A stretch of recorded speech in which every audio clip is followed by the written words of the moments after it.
Hey guys, welcome back to Kitchen Court Cases, where we watch court in my kitchen. I am just getting going here. Thank you all for being here. I am seeing you all come in. I hope you've had a wonderful day today, and I am excited for a detention docket this evening, as well as some court clips that I'm going to get ready. But first things first, please everybody hit that like button as you come in the door. That is very, very helpful and I appreciate it muchly. If you're new here, this is Kitchen Court Cases where we watch court in my kitchen, and tonight we will be taking up one of our favorite series, which is the detention dockets. These are old cases that come from 2020, and they are full of drama and fun and theatrics. And we vote in the chat who we think is going to be detained or released. You can see down there that's a 1 for detained, a 2 for released. And I am going to get it going here pretty quick. I'm not very good at timing lives. Yeah, I don't care, honestly. But okay, let's get going. First things first, we will get the detention going. A little smaller, I think you should be. Just a bit. I promise, just a bit. Okay, I'm going to mute myself so it doesn't reverberate back, and then let's get going. I'm making burritos for dinner tonight, so I gotta get the beef going and yeah, chopping up some stuff. Oh, I'll turn the camera on as well. I forgot all about that part. All about that part. Okay, let us. Where is it? Oh, there it is. Right on top. Yes, please put your trays in the upright and locked positions until we come to a complete stop at the landing zone. I don't even know where they would go. All right, let us go, friends.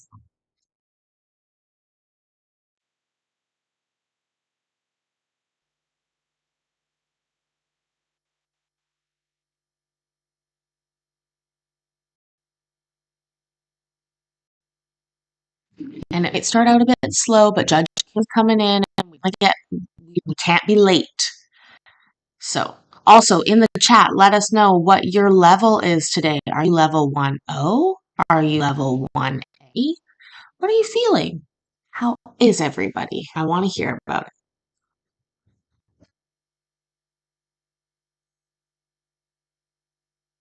it. Dinner's whenever I finish making it.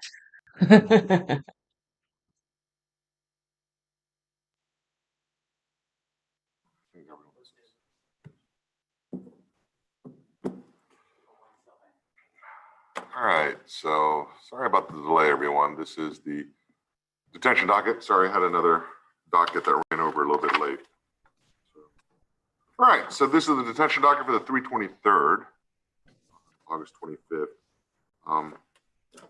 You know, normally these proceedings are held in court. However, due to the Supreme Court of Texas Emergency Order number 22, we're not having in-person proceedings, as well as orders by. Thank you. You guys hear me? Nazi, this is a court proceeding. Please do not interrupt us again. Okay, I can hear you now.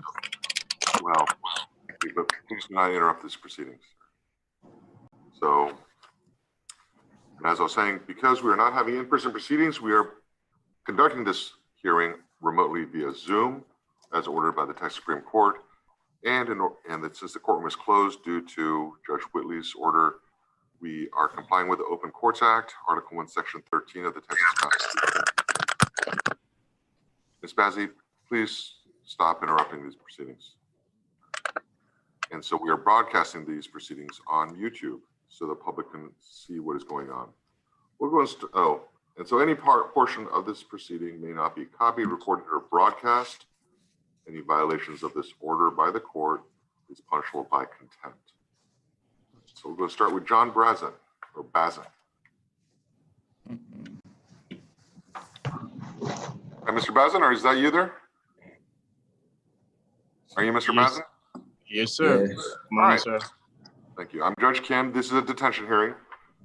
Whenever a kid is brought to our facility, you have to see a judge within 2 days and I have to decide whether to keep you here or to release you. If I keep you here, the law says you have to see a judge every 10 days while you're here. You have the right to remain silent and you have the right to an attorney. If you can't afford an attorney, we will provide one for you. As at the start, until we figure out more, your attorney appointed is Miss Keenan.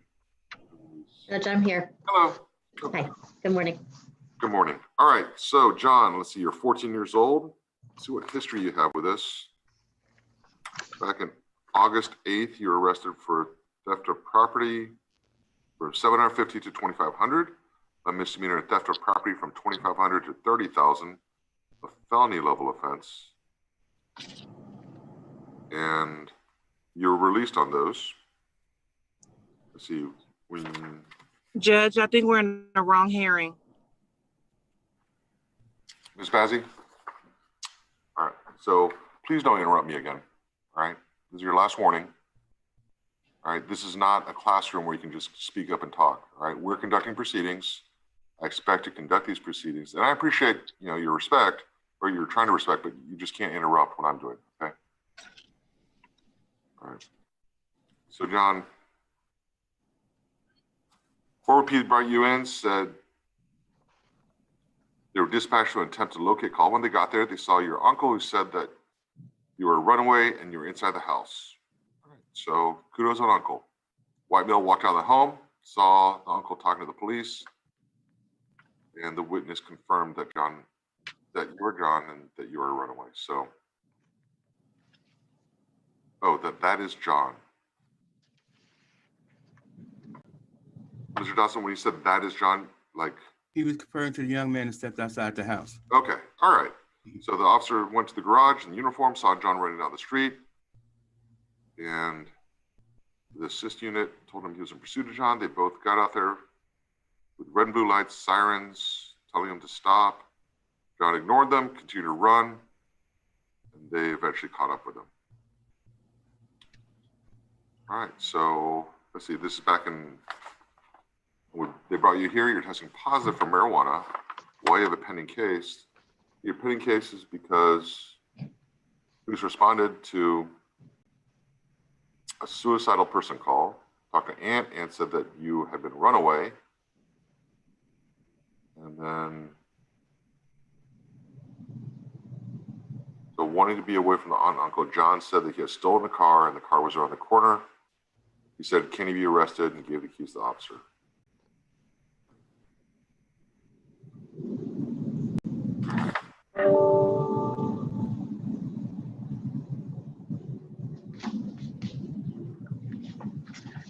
That was a long time ago, Trisha. I don't think he got fired for that. He's an elected official. So while he did get in trouble, I don't think he got fired. I don't know who it is.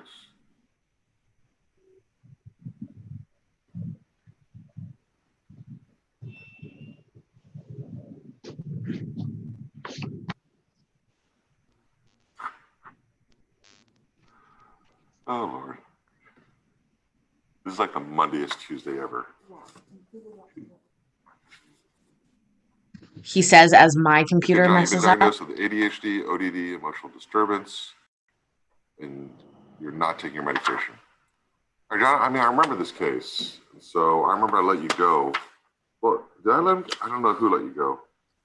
But here's the thing. You have these pending cases. The idea is that you're brought here because your kids are breaking the law. And the idea is I let you go as long as you can follow the law and follow the rules. If you're running away, that indicates to me that you can't follow the rules on the outside, so I just have to detain you. All right, show me how you're doing here. If you're willing to have an attitude change, not run away and follow the rules, I'm willing to let you go. Next time it'll be electronic monitor for sure. But at this point, for your own safety, I'm going to go ahead and keep you here. All right. So we'll see. Do we have medications, Mr. Dotson? No, sir, we don't have him. My grandmom's on the way. She said she got lost, so she hasn't come here yet. All right. So let me know if we can't get the medications from grandma or from relatives. If we cannot, then I'll go ahead and order a psychiatric evaluation so Yes, we can sir. get the medication to him that he needs. Thank you, sir. All right. Thank you, Mr. Thank Duncan. you, Your Honor. Thank you, Ms. Perkins. May I All be right, Ileana. excused? Yes. Have a great day. You too. Ileana Diallo.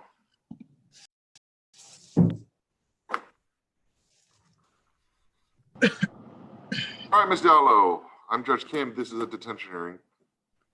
You're brought in here, so I have to decide whether to keep you or release you. If I keep you here, you have to see a judge every 10 days. You have the right to remain silent. You have the right to an attorney. If you can't afford one, we'll provide one for you. All right, so Ileana, you're 16 years old. You've never been here before. Oh, no.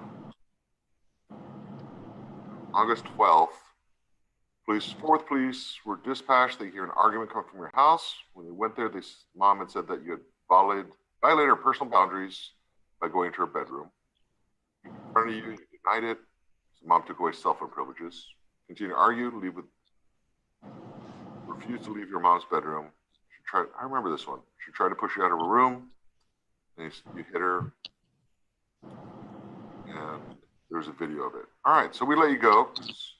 Misdemeanor case, hoping that if you were to go home, that being here would have been a lesson learned. Then yesterday, police were dispatched to your home for another disturbance. When they went there, they met mom. She said she was disciplining you with a belt when you grabbed the belt and punched her with a closed fist in the face and upper arm. Stepdad intervened, broke the two apart. Parents went downstairs. You went down, said you were leaving. When mom stopped you, you hit her in the face with a basketball, which caused mom to fall down the stairs where she hurt her back and arm. All right. And then I guess on August 22nd, you received a ticket for assault. All right, so Ms. Diallo, a couple things I want to go over with you. I want to let you know assault family violence is a misdemeanor in Texas. Okay, so if it's a misdemeanor, you understand that I cannot send you to TJJD. That's what a misdemeanor offense is. What I will let you know in the state of Texas, so I can only commit you to TJJD for felonies. However, what I want to tell you is in the state of Texas, if you get arrested 2 times within 12 months for family violence, the second arrest can be a felony arrest. So this is up to the DA now to decide if you actually need to be sent to TJJD, whether they file this second case as a misdemeanor or as a felony. Right? So you could be in a lot more trouble than you are at this point, or you think you are. So, but I think you have shown me over the last couple of weeks that it's not really appropriate to release you back home to your parents. So I'm going to go ahead and detain you here. We'll figure out how you're behaving here, see if there's a shift. Mom, are you here on this call? Yes, I'm here. Okay, Ms. Bassi. So I understand there's problems with your daughter.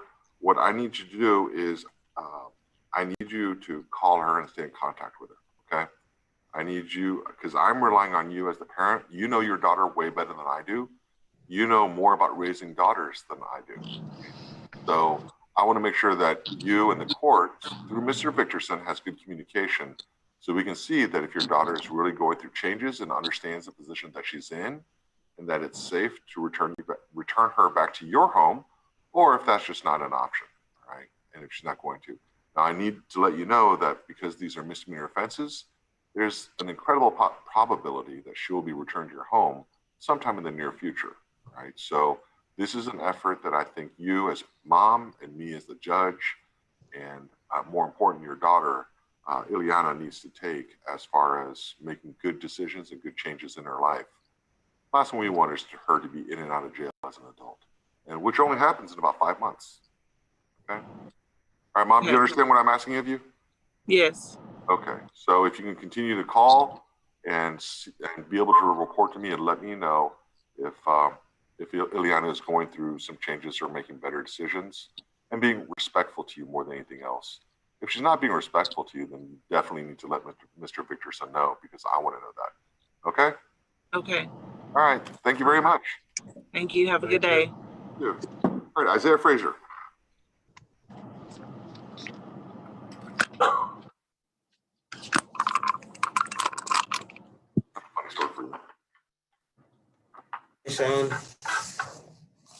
All right, Mr. Frazier, I'm Judge Kim. This is a detention hearing. Since you were brought here yesterday, you have to see a judge today, and I'm going to make a decision to keep you here or to release you. If I keep you here, you have to see a judge every 10 days. You have the right to remain silent. You have a right to an attorney. If you can't afford one, I will provide one for you. All right, so Mr. Frazier, why do I recognize you? I recognize your face. From like a minute ago. From a minute ago? All right, you're 14 years old? Yes, sir. Everything started when you were 12 with an assault family violence. Turned 13, there's a burglary of a vehicle, terroristic threat, assault, aggravated assault with a deadly weapon. At this point, so now you turn 14 with a criminal trespass. You get arrested a month later for robbery. And 2 months later, you get arrested for aggravated robbery with a gun, and you're placed on probation. That was just in June. Yes, sir. Like really, it's a month ago, 2 months ago, and you were just placed on probation. Is that right? Yes, sir. Okay. All right. So, and then August 15th, you're arrested for theft of property from $2,500 to $30,000. And then now let's see what's going on. Okay. So yesterday, police about 4:30 in the afternoon, Tarrant County Courtesy Patrol made a call reference to a stolen car. They were assisting on the exit ramp. When the officer got there, they saw the youth in the front with the hood open. Youth saw the officer and fled. They gave pursuit on foot in a grassy area into a neighborhood. Was arrested, apprehended, searched. On him, he had car keys and a small amount of weed. Stolen vehicle was from August 15th out of Fort Worth. Victim said the person who took the vehicle, all right, you're 14 years old. The description. Yes, sir. And said that everything started when you were gas 12, when the youth was inside the vehicle waiting. Victim finished putting gas, went inside to use the restroom. Victim came out and the car was gone. So, match the description of the youth after the foot chase. They looked at the youth's Instagram account, showed several pictures of him alongside the stolen vehicle. It's transported here.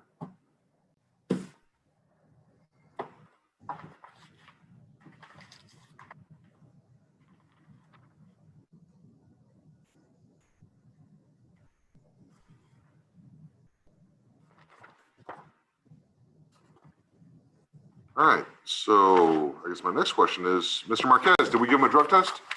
Yes, Your Honor, he came up positive for marijuana. So you're on probation for aggravated robbery with a deadly weapon, smoking weed, and in a stolen car. So, well, you know.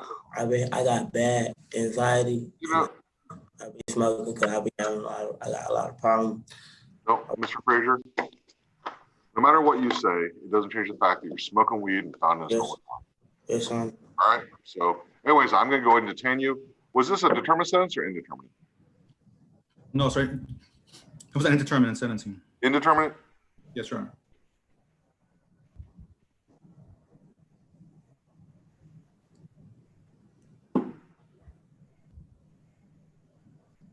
Ms. Tillman, I think we're just going to move this case pretty quick.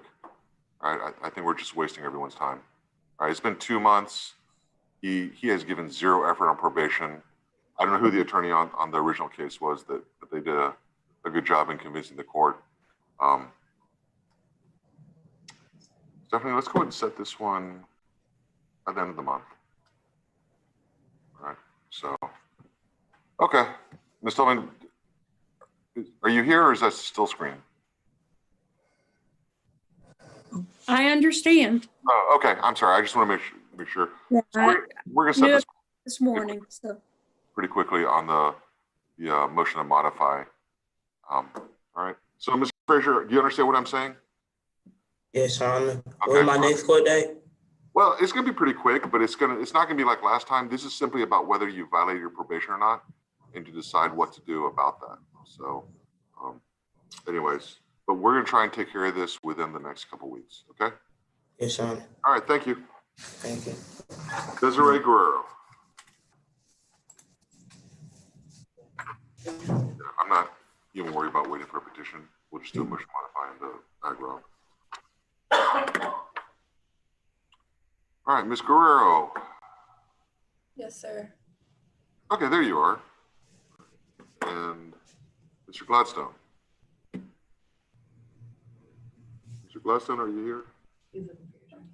Okay, Ms. Barrows, I'm going to ask you to pinch hit. Ms. Barrows? Yes, sir. Okay, there we go. All right, so Ms. Guerrero, I'm Judge Kim. This is a detention hearing. When the child is brought here, you have to see a judge within 2 days. I decide whether to keep you here or to release you. If I keep you here, you have to see a judge every 10 days while you're here. You have the right to remain silent. You have the right to an attorney. If you cannot afford an attorney, I'll provide one for you. So Ms. Guerrero, you're 16. You've never been here before. So, let's see. Referred Desiree Guerrero. Let's see.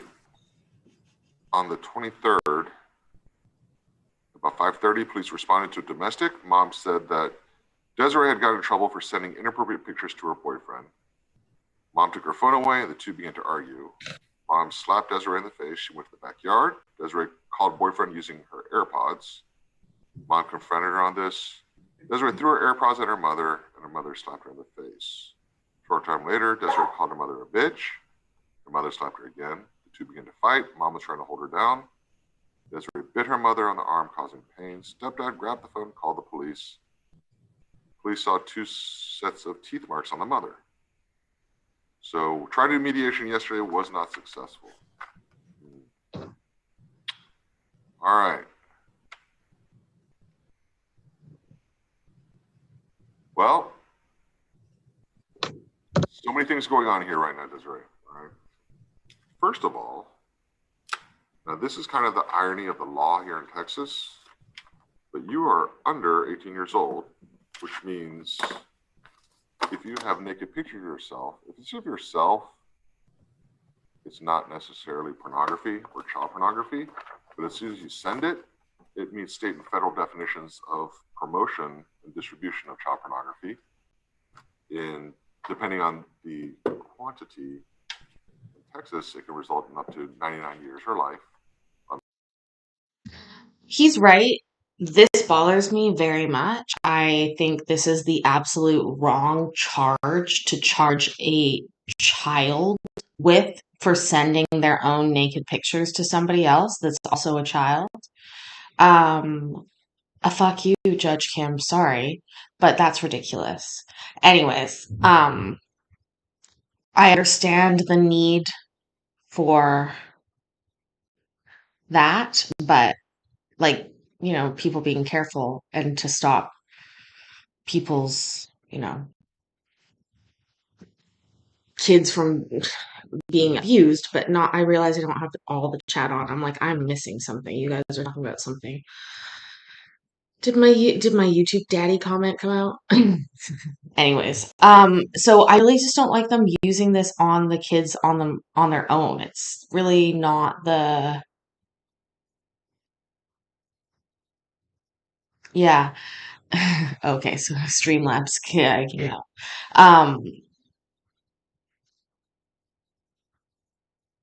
I don't think that I just don't think it's a good use of the court's time. If they want to create a program to deal with kids that are sending nudie pictures of themselves, then do that. But, anyways. Oh, yes, I do. Oopsies. All right. Experiencing interruptions, wonder why? I know Federal why. system It's Friday is night and wrapping up everybody's at 60 home years watching of TV. federal penitentiary, right? And so just to let you know that if you take your own pictures for yourself, that's you. I mean, that's not my business. That's not anybody's business. But as soon as somebody else sees it or you transmit it, especially across telephone lines or cell phone signal, that becomes a federal offense as well as a state offense, all right? I need to let you know. And now here's the other thing. Your boyfriend, who evidently you care for or love maybe, now, depending on it doesn't matter what his age is, he could also be guilty of possession of child pornography, all right? Just the way it is. You have to wait till you're 18 to do this kind of thing. More important than that is that these are not your decisions to make, right? This is your parents' decision. So is mom and dad here? Yes, Your Honor. Okay. Are they in the parents' courtroom? Yes, sir.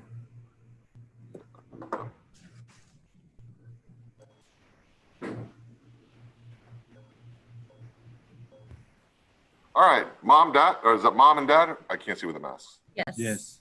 Okay, so y'all still live together? No. Okay, that's why I asked.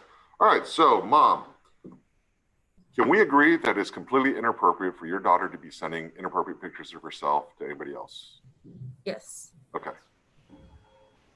Can we agree that girls her age should not be showing her pictures or those types of images to anybody at all?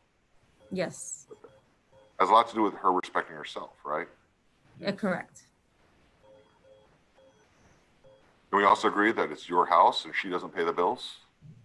Yes. Does she pay for her cell phone? She does. She pays for her own?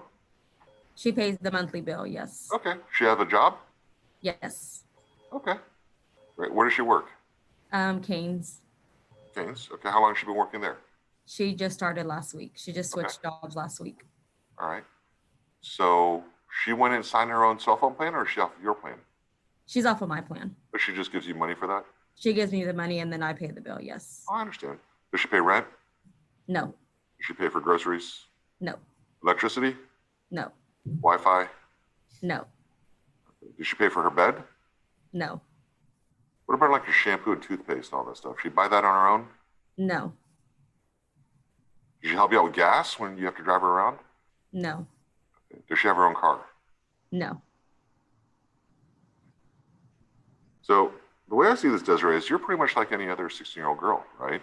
You're in that position where you're still living with your parents because you're still a child and your parents are opening up their home to you, but you have the ability to have a job, so you have a little spending money to spend it on what you want, which is fine. I don't have a problem with that. But do you understand that as a 16-year-old, and the reason why I asked if she has her own cell phone plan is because you have to be 18 to sign a contract, right? And so you understand the fact you may pay your mom for your phone or your usage or your line. At the end of the day, it's your mom's cell phone plan, right? She has the ability to make the decision to turn the phone off or on, turn the Wi-Fi on or off. That's up to her. That's her role as mom. Like, do you understand what I'm saying? Yes, sir. Like, and this may seem unfair because in your mind, maybe you think you have street smarts, you're kind of more mature compared to other girls your age, and you've got things figured out. But at the end of the day, it doesn't matter how wise or mature you are. You know you're still 16, right? Yes, sir. And you know what the law says when you're 16 is that you kind of belong to your mom, right? It's almost like property, right? Like she's responsible for you. She can go to jail if she neglects you or abuses you. But on the other hand, you kind of belong to her. Like you have to follow her rules. Okay? Yes, sir. Now, there's another conversation we'll have. Honestly, is it unreasonable for her to tell you not to send naked pictures of yourself? No, sir. I mean, that's fair, isn't it? Of everything your mom's doing for you, I don't think she's really asking you to do that much. That's a very reasonable request, isn't it? Yes, sir. Okay. So that being said, all right, I'm concerned that things kind of got out of hand like it did yesterday. Mom, my question for you, is this a teenage defiance, angst, every mother-daughter conflict that happens, or is there something particularly concerning that's going on? Well, I've been dealing with it since she was probably about 11. So probably about 5 years now. Okay. Majority of it comes from mainly when the cell phone is taken. That's kind of the response I get. And then the result is I can't control her. She gets to the point to where she gets too violent for me to control her that the cops are called. Okay, so the cell phone is the source of the problems? Yes, the majority of the times it is. Or any consequence that she's given, that if she's grounded for whatever reason it may be, then that's the source of why she responds the way she responds. Okay, so, well, let's talk about consequences, Desiree. All right, so this is what I'm gonna do is, I'm concerned, all right? I'm gonna let you know, so nobody likes it here at Kimbo, I get that.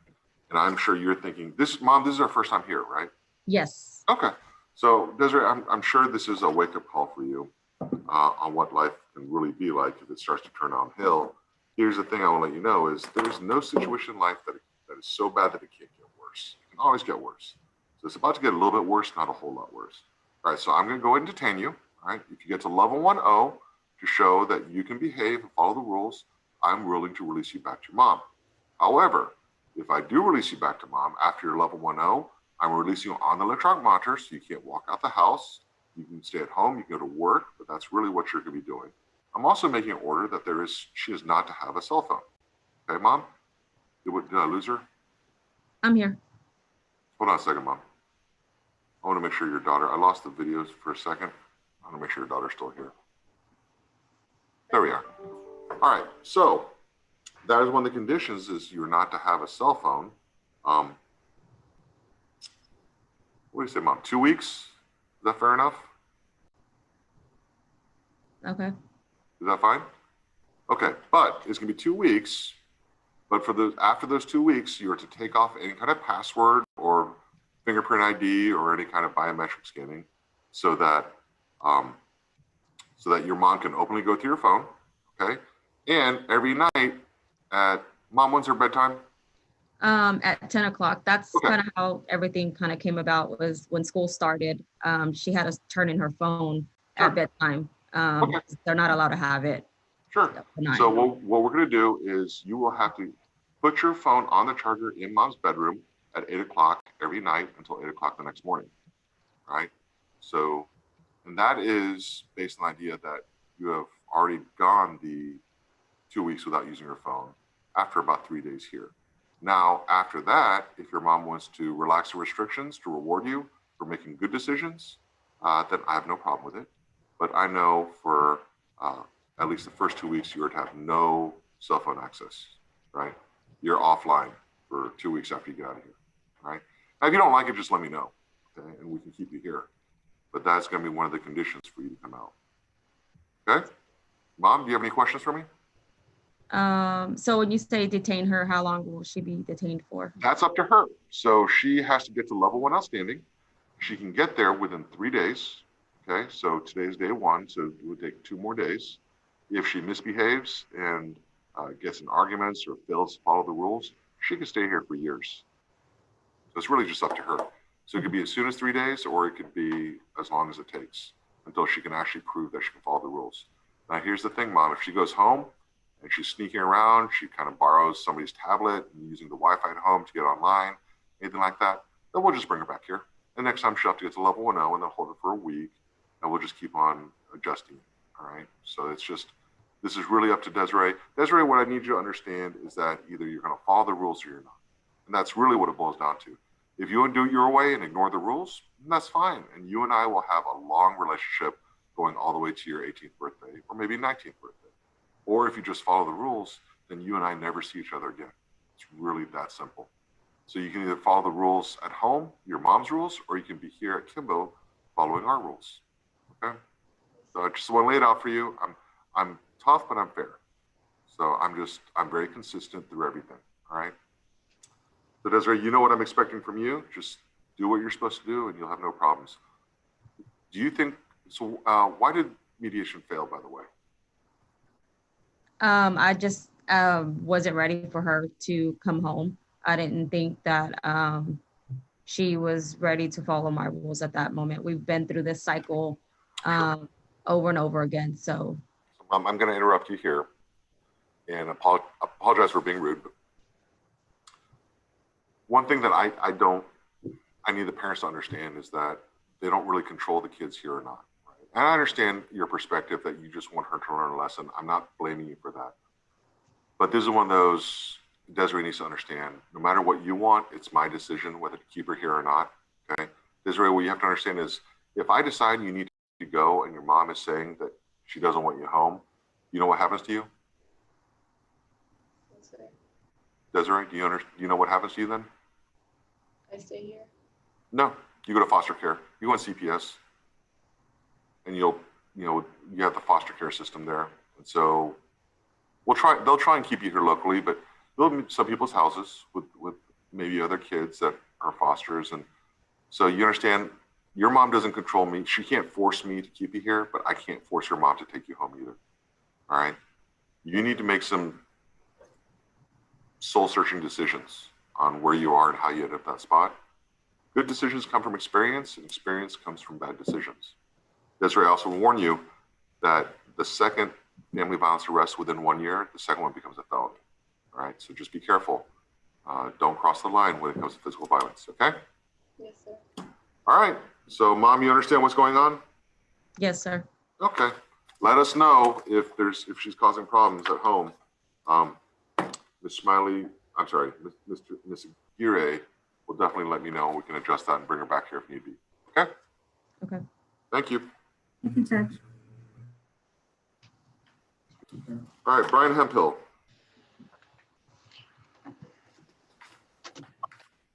All right, Mr. Hemphill, I'm Judge Kim. This is a detention hearing. You and I have had detention hearings before.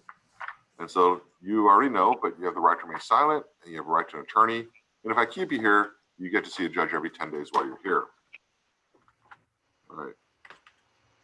So I feel like I just recently went over all this stuff with you. All right, so Brian, you're 16 years old. Everything started when you were 14 with a burglary of a habitation, which you were placed on probation for. And then now you're 15, or no, you're still 14 with an evading arrest, unauthorized use of motor vehicle, failed to ID. You turned 15 with 2 counts of burglary of a vehicle, credit, identity theft, and theft of property from $2,500 to $30,000, which is probably a stolen car. Which these cases are still pending. Jonah, From August of last year. How are these cases not resolved yet from August of last year? Your Honor. Smiley? What happened? This is Adam Colbert. I'll be covering for Ms. Smiley. Oh, okay. When he was actually currently in detention, we received those out of custody referrals, which took place, was referred to our department on May 26th. Okay. So the past is catching up with Mr. Hemphill. All right. So see, October, at this point, you're 15 years old. You have unauthorized use of motor vehicle, which was dismissed by the DA. They amended your probation. January this year with another stolen car. In February this year, 2 counts of aggravated assault with a deadly weapon using a firearm. We brought you in and you are on probation and you're smoking weed too while you're getting arrested for these new offenses. Let's see what happened. Yesterday about 1 o'clock in the morning, Fort Worth PD brought you in on a warrant we had for you so you cut off your electronic monitor while you're on probation.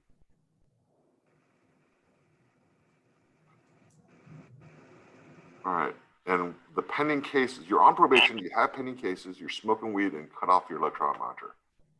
All right, so from February 4th, PD was called for a victim. His Chevy Malibu was stolen. It had GPS in there. It was stolen when he was warming his car up in the driveway. So police, I remember this one. Police went to Rosedale, and then he took off, ran some red lights, and then took a corner too fast and hit 2 other vehicles. And so Brian Hemphill took off running from the vehicle.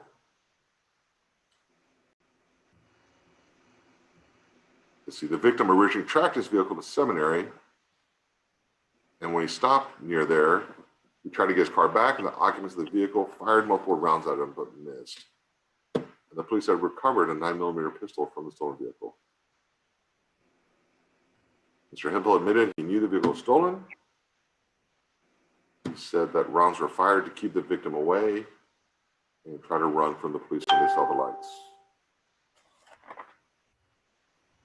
So that's where the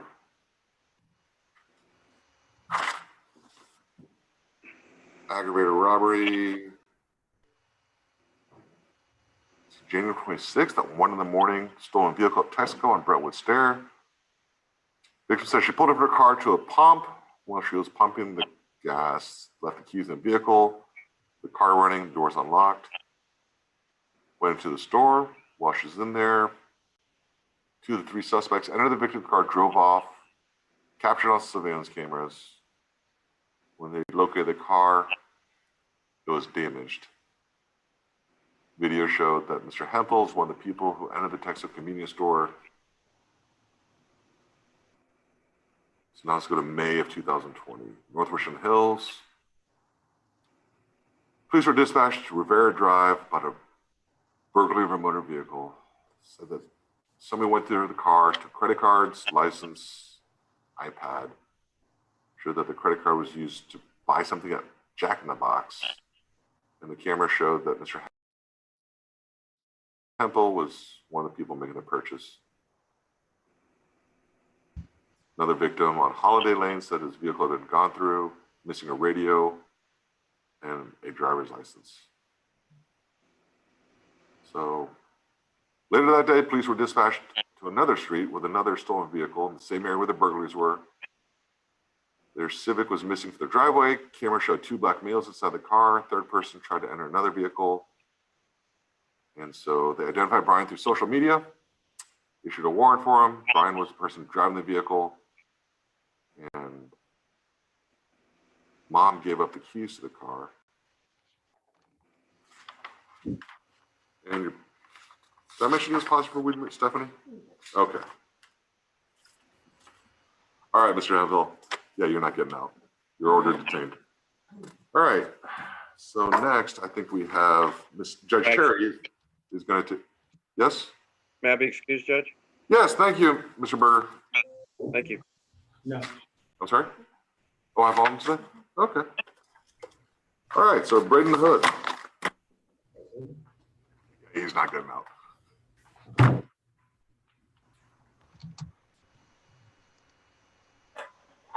Mr. Hernandez or Mr. Hood? Mr. Hood, Braden Hood. Mr. Hernandez, I think, waived. I have a waiver here. Okay. Thank you. Mr. Hood.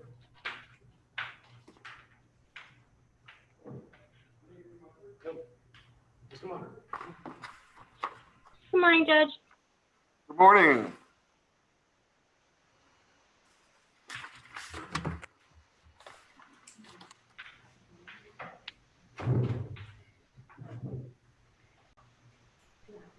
Clock fixes screen. Mr. Hood, I'm Judge Kim. This is a 10-day hearing. That means you've been here for 10 days. You get to see a judge again. I'm going to decide whether to keep you here or to release you. You have the right to remain silent. And if I keep you here, you get to see a judge 10 days after today. All right, so currently you are here. So you're on probation for unauthorized use of motor vehicle under harassment of a person in a correctional facility. Ms. Gonzalez is out spitting on somebody, spitting on a peace officer or jailer. You know what? I'm not entirely sure, Your Honor. Don't worry about it. He's already been adjudicated. So, all right. So you're on probation all the way to February of next year. When you were brought in, you're positive for weed. So you're smoking weed while you're on probation. This is about, let's see, Arlington. The victim said she was trying to purchase a cell phone from somebody she met on Instagram. You got there, you pointed a handgun at her, you made her money, she gave cash, ID, food stamp card, Cash App card. Victim described driver as a young black male, medium dreads. And so, oh, that's right. This is like they actually went to school together, right, Ms. Gonzalez? That's correct. Okay. Yeah, so you're on probation for stealing a car, and then now you're identified stealing by gunpoint, phone and cash, right? Gunpoint.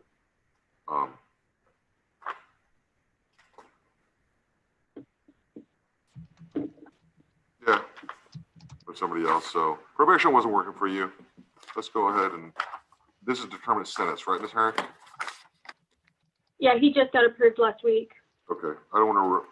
Well, y'all have to do your thing. I'm not going to go ahead and fast track this one because I know y'all have to do your discovery and everything. Okay. Yeah. All right. So, Mr. Hood, at this point, I think you're a danger to yourself as well as to the community. I'm going to order you detained. Thank you. Thank you, Your Honor. Thank you. Make a note for Hemphill. Thanks, Judge. May I be excused? Yes. Have a wonderful day, Ms. Herrick. Thank you. You too. Yeah, I just Hemphill. Yeah, don't release without DJ. All right, Terence Tucker.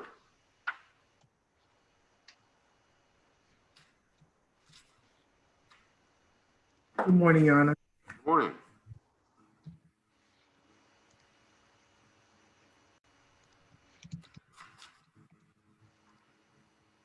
All right, Mr. Tucker, I'm Judge Kim. This is a detention hearing. I'm here to decide whether to keep you or to release you. If I keep you here, the law says you have to see a judge every 10 days while you're here. You have the right to remain silent, and you have the right to an attorney. All right, so you were on EM. You left the home without permission at 9:15 in the morning, didn't come back till 6:45 the next morning. Mom says she left you at home when she went to the hospital and did not give you permission to leave. Currently, you are on probation for evading arrest in a motor vehicle, 14 years old. All right, Terrence. Well,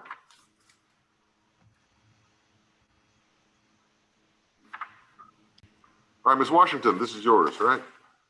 Yes, Your Honor. All right, so he didn't cut off his EM. He just violated the restrictions, correct? That's correct, Your Honor. All right, can we tell where he went? I mean, I see the maps, but I'm trying to. Yeah, the map showed that he went like to a Chicken Express somewhere by Hughley Hospital all the way to North Richland Hills in between that time. He does live in Forest Hill, and I'm not sure if it's the Chicken Express that's about maybe 3 miles or so from where he lives. Right. So according to the map. But he was negative just been for drugs, right? He was negative for drugs. That's right, Your Honor. And this is the second time. I mean, he had an EM violation when he was first assigned to me. He was referred in. He turned himself in due to EM violations. Judge Porter did release him back on. I mean, Judge Terry did release him back on the electronic monitor, and we're back at the same thing again. He does have a family partnership program. Appointment on the 31st of this month. So the last time he violated his EM, turned himself in, and how long was he here until he was released? A couple of days. Can you count the days for me? I'm curious. He was just released on the 28th. Yeah. But I mean, how long was he in for when he came in on the EM violation? He turned himself in the day before. Let me just check, Your Honor. So he was only in for 1 day? I'm looking at this point.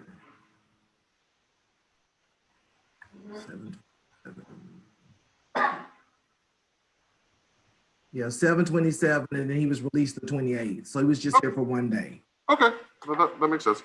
All right, so Terrence, I'll tell you what, the best thing you did, like I understand you broke the electronic monitor, you understand that you violated the electronic monitor terms, you didn't smoke drugs, it seems like you didn't commit any crimes, and the fact you turned yourself in, those are things working for you, okay? Talk about what's working against you is the fact that you violated the terms of the electronic monitor. Miss Washington is so accessible. If you actually had to do something, if you just try and ask her, you'd be surprised the number of times Miss Washington comes to me and says, Judge, can we give him permission to go do something? She comes in and she wants to work with you, right? The thing is, you have to follow her rules. You have to follow her supervision. If you don't follow her supervision, then that makes the judges nervous. Okay? It makes us really nervous. Because for every kid like you, that it seems like you did nothing wrong, you were just out goofing around, there are probably 5 kids that commit you offenses while they're violating the electronic monitor. Okay, so Ms. O'Neill, did you want to say something? Judge, I have some additional information I think you need to know. Okay. It's my understanding, and I've talked with Mom this morning to confirm it. On that particular day, his granny was in the hospital, and his mom had left because she's got her medical conditions as well. So his father picked him up at home, and they went to the hospital to see his granny and then do some other stuff. The father was unaware about the electronic monitor. And from what I understand, Terrence called, even though he didn't get permission, but he called and left a message and texted to let them know where he was going. Okay. Ms. Washington, does the electronic monitor show him at the hospital? Mom was at JPS Hospital. He was somewhere near Hughley Hospital. So I'm not sure what hospital the grandmother was in. When I spoke with Mom about this on yesterday, she was not aware at that time until after she came home. her instructions is that when she left the house to go to the hospital for herself, that she told him to stay home. And she didn't know about the father coming to get him until after she returned home. So, Ms. O'Neill, who's that Hughley? I believe it was Hughley that the granny, his grandmother was in, not the mom, but the grandmother. Okay. So, Ms. Washington, Ms. O'Neill, this is what I'm gonna do, Terrence. I'm glad you turned yourself in. I'm glad you're still negative. Those are important things to me, okay? If you cut off your EM, it'd be a different story. You understand how not cutting off your EM allows us to track you where you were. If the story matches up, I'm okay releasing you. So this is what I want to do. If it turns out, Ms. Washington, if we track them, get the details from the GPS, if it shows that he was actually at Hughley Hospital for a decent amount of time, not like sitting in the parking lot, but he was actually there for, let's say, 30 minutes, I'm okay. That means dad probably had good intentions. This may be a mistake from the parents. I don't want to blame the kid for a parent mistake, even if it was a mistake. If it turns out that he just drove by Hughley and he was never actually there, then Terrence, what I'm gonna do is I'm gonna keep you here, get to level 1.0, I'll release you on electronic monitor, okay? So if it turns out you actually went to Hughley with your dad, then I'm okay releasing you today on electronic monitor. You understand? So you know whether you went to the hospital or not. So you already know what the answer is. But Ms. Washington's gonna verify this through our GPS records. Now I'm gonna let you know, a large part of this decision is because you didn't cut off your EM. A large part is you turn yourself in. A large part is because you haven't been smoking weed. You understand? You're making good decisions for the most part, which can only help you. All right, Ms. O'Neill, do you understand? I understand. Okay, I want to make sure I wasn't confusing. So as long as you was at Hughley, Ms. Washington, for an actual time to indicate there was a patient visit, I'm okay with it. Okay. All right, thank you. Thank you, Judge. Thank you, Your Honor. Thank you. May I be excused? Yes, have a good day, Ms. O'Neill. You too. Detained for now. Estrella Ramirez. Hello, Ms. Ramirez. I'm Judge Kim. This is a detention hearing. This is a 10-day hearing. You've been here for 10 days, and I have to decide whether to keep you here or to release you. If I keep you here, the law says you have to see a judge every 10 days while you're here. You have the right to remain silent. You have a right to an attorney. If you can't afford an attorney, I'll provide one for you. All right, Ms. Ramirez, you're 17 years old now. Yeah, A couple days ago. Happy birthday. thank you.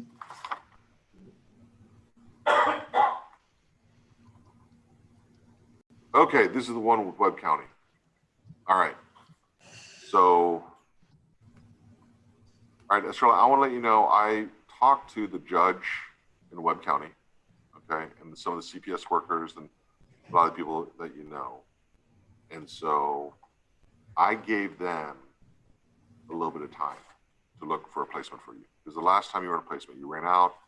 What they're afraid of is that they put you in another placement, you're just going to run again. Is somebody here from the department, from Webb County? I don't think that's It's just, I'm here. Ileana Ruiz. I'm Estrella's adoption worker. Okay, great. I don't have my notes with me. How many days did I give you? You reset it for today. Oh, that's right, because I asked y'all to be here to let me know where you were. Yes. So Okay. Estrella had an interview this morning at Freedom Place. It was an assessment about 45 minutes long. She said she did good. So I am waiting. They should get back to me sometime this afternoon to see if they're going to accept her. Okay, so that facility, that RTC is one that is willing to take children with Estrella's needs. Yes. Yes. Okay. So y'all are, this is the amazing thing. And I'm kind of half-hearted making fun of the department. But when I said deadline, you always burn up at the last moment on the deadline. But that's okay. That's why we have deadlines. So at this point, you will know by the end of the day? Yes. Okay. Yes. Now, then what I'm going to do, if you can talk to your judge there, is I'm okay. I'm glad we're on schedule. I'm glad we're on track. I'm not comfortable keeping Estrella here much longer. All right. So if this works today, we'll make plans on how to get her Freedom House. If it does not work out and they don't accept her, then if you can let your judge know that I would like to transfer the case so your juvenile probation department can come pick her up. Okay. Okay? Yes. So either way, but it just, I was trying to give you enough time so you didn't have to deal with a bunch of changes in between, right? Okay. Okay, so Estrella, here's the problem is that you're here and you're level 3. If you're level 3, I'm not letting you out. I mean, it doesn't work that way here. Your behavior level, any kind of discussion I have, no matter what my discussion with CPS is if you're level 3 here, that means I know if I release you, you're just gonna cause all kinds of problems. And so, just kind of look at this as kind of something in life. The more problems you cause, the more difficult you are for other people, the less people are willing to do for you. All right. So, anyways, Estrella, did you follow the conversation with me and Miss Ruiz? Yeah. Okay. So they're looking at placement for you in RTC. I know this is not a great situation. I can't imagine what it's like going from RTC to RTC. But you understand, as you make worse decisions, you actually have limited options. The consequences get worse every time. They really do. That's just kind of the way life works. Don't pigeonhole yourself into being limited to just a couple RTCs that are willing to take you. Expand yourself. Give yourself more options. Miss Ruiz is a nice person. I don't think she's ever done anything wrong to you, right? She hasn't done you dirty, has she? So I'm gonna have to wait then. I'm sorry? So I'm gonna have to wait then. Yeah, but Miss Ruiz, she hasn't done you wrong, has she? Like personally? You may not like the results, but she hasn't been rude to you. Like I've dealt with Miss Ruiz a couple times now. Like she's not a bad person. You know she's not. Look at you smiling. So here's the deal, right? Is Miss Ruiz is trying to do what she can. The problem is when you're making certain decisions like running away from RTCs, she's very limited in the number of the places that are willing to take kids that have a history. And also I talked to this the one that it was able to take me. I mean, I heard the difference between that RTC than the one that I was in. So I don't know. I feel like I might like it because it has like different stuff. Yeah. Okay, Estrella, but here's the deal. It's an RTC, right? It's a placement. You're not supposed to like it. I know. Right? I mean, that's not the way RTCs work, right? But what they are, especially the more restricted they get, is you go there, you engage in their services, you participate, you don't get in trouble, you don't get in fights, right? And then they start to say, hey, they discharge you. And the next RTC that's less restrictive will say, hey, look, Estrella did fine there. We'll want to give her a chance. And you move your way up. So either you're working way down to the more controlled places, or you're working way up to the less restrictive places. But it's one or the other, right? So use this opportunity at this place that's willing to take you, so the next one is less restrictive and there's more that you can do there. But you're not supposed to like it, okay? It's gonna be miserable. Like, Estrella, I can't imagine what you're going through, going to these RTCs, placements you have. How many places you've been placed at? I don't even know. Oh, come on, like more than 10? Huh? More than 10? No, I don't think so. Yeah. Oh, I'm really sorry that you're going through this. I mean it. Okay. I don't know if you and I will ever talk again, but I really wish you luck. And one day, if you're ever in Fort Worth, I hope you come into the courthouse to their front doors. Tell me what great things you're doing. Okay? Tell me that you graduated from high school.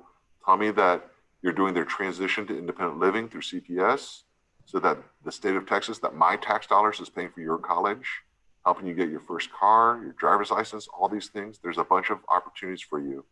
They should have started talking to you about that already, right? You have to make that decision before you're 18. I want you to tell me that you're in college, right? And that I'm helping pay for your college. That's what I would love to hear. Okay? Yeah. All right. Thank you, Estrella. All right. Thank you, Ms. Ruiz. Thank you, Judge Kim. Okay, that concludes today's detention dockets. I appreciate everyone being here.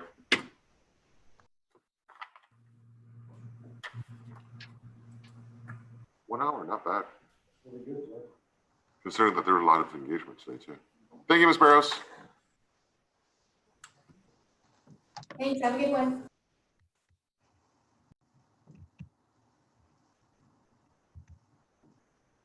Well, what did you guys think about that detention docket? Hold on, the next one's coming right up. Don't worry. I just need to do it in the back here. Thank you to everybody who's just come in. I am so glad to hear that you're all safe from storms at the moment. That's important, and our thoughts are with you, hoping that you get decent weather, etc., etc. That was a weird ending from Judge Kim. Did everybody else catch that? Where he told her to like come into the, pardon me, courthouse and like talk to him about it? It was odd. He's like that sometimes. It's like he is giving a speech in a movie. It's like he knows he's on camera. You know, that's how I felt anyways, but that's just me. Okay, just he does sound like he cares sometimes, but other times we're gonna watch him literally like make you so mad. Just so mad. I know. Don't worry about the weather coverage. I watch Ryan Hall, y'all, like a lot. So when I try and get away from court, I go to Ryan Hall, y'all. So anyways, I think thank you all for liking. We are currently, I believe everybody here has liked the video. If you haven't yet, you're required to go down, either like it or dislike it, but we'll do one. I'm glad you guys are here. I'm glad you're here, Jonathan and Lisa, everybody. Everybody, I'm glad you're here. We've got our next day ready. My AOL, I know. You're not getting any video movement because I'm just standing still. How about now? Bit better. And then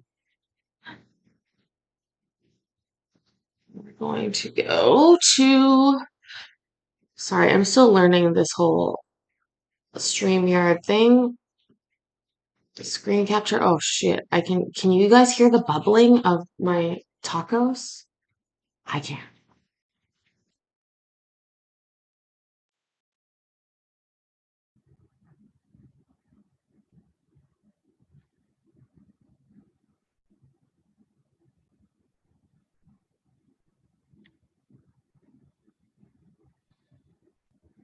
What he's talking about paying college is that, and this I really think is important, but is such a privileged way of looking at something where he always talks about how the he basically always talking about how the Texas government pays for people's education if they've been in foster care. And so he basically he'll throw out there, he'll be like, you have the access to free college whenever, and you really should take advantage of that, sort of almost as if like this kid has chosen to forego their parents in exchange for college, which, you know, that's just an absolute, I think that the way he words it sometimes even turns them off of it. My camera's stuck on the counter? Uh-oh.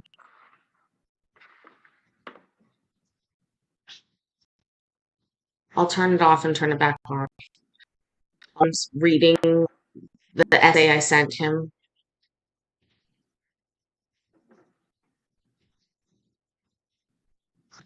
Also, do remember to vote in the chat.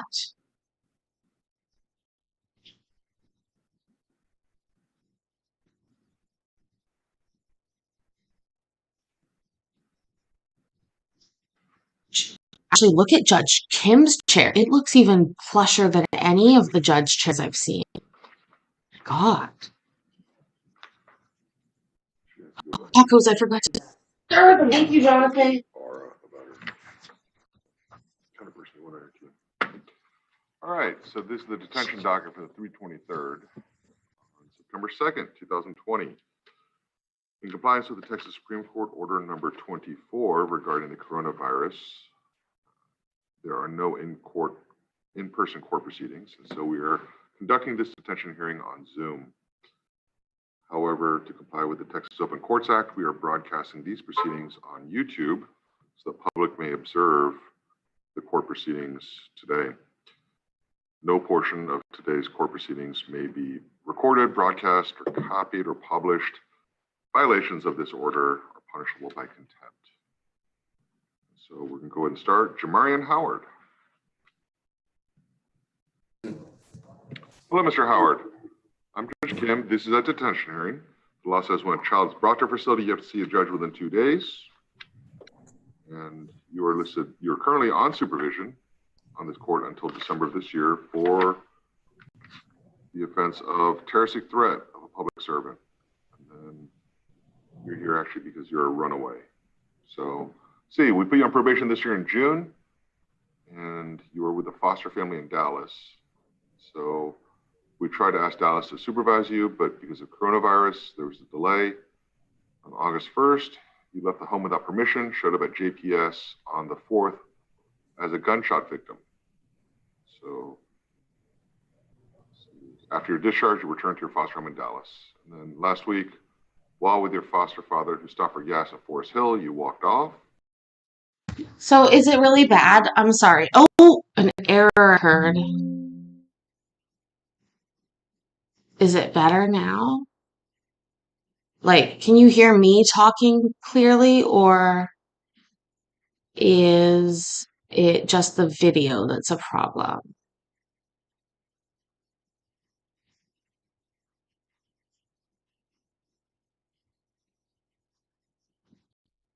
You can hear the tacos in the background. I am hoping that I'm gonna let it buffer for a minute and just talk with y'all for a sec and hope that it gets a little bit better. Am I streaming at 4K? I doubt. That sounds like something I would have to do. And I don't know how to do that. All I do is hit the button. I'm learning. Yeah, because it was fine yesterday. And I moved things around. Okay, well, let's see if we can. Do you see me now on the video? Lucy, is that Kaylee or is that another one?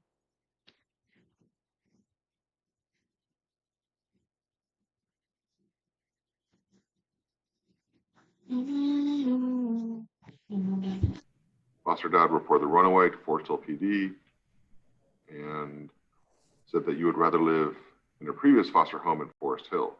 Okay, so I guess you decided to go back to old foster. Forest Hill police located you after a homeowner contacted the police saying that Jamarion was there. Not sure why you were there, but you were there. At that time, OCOK caseworker at this time knows where you are, asked for an update on whether you can go back to the foster or if OCOK is going to place you somewhere else. So is OCOK here? I think I saw her, Your Honor. She was on. Yeah. Carmen, are you the ad litem for this child? I am. So we appointed you, like you're on the CPS case as well? Yes. Okay, great. Good to see you, by the way, Ms. Johnson. You as well. All right. Still looking. Oh, Ms. Johnson, can you hear me? Yes, sir. Okay, all right. So my question is, what are we doing with Jamarion? Right now, his placement still holds in Dallas with Mr. Bronson Lewis. You said right now his placement is what? He's still able to go back to Mr. Lewis's placement in Dallas. Okay. All right.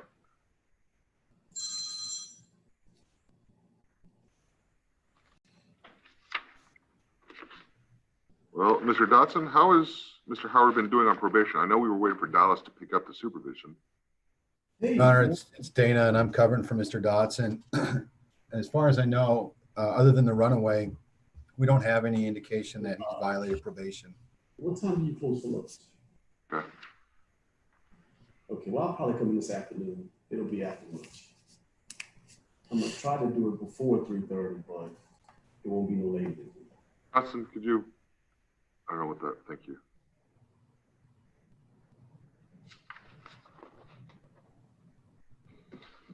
Mr. Howard, you don't like Kimbo, do you?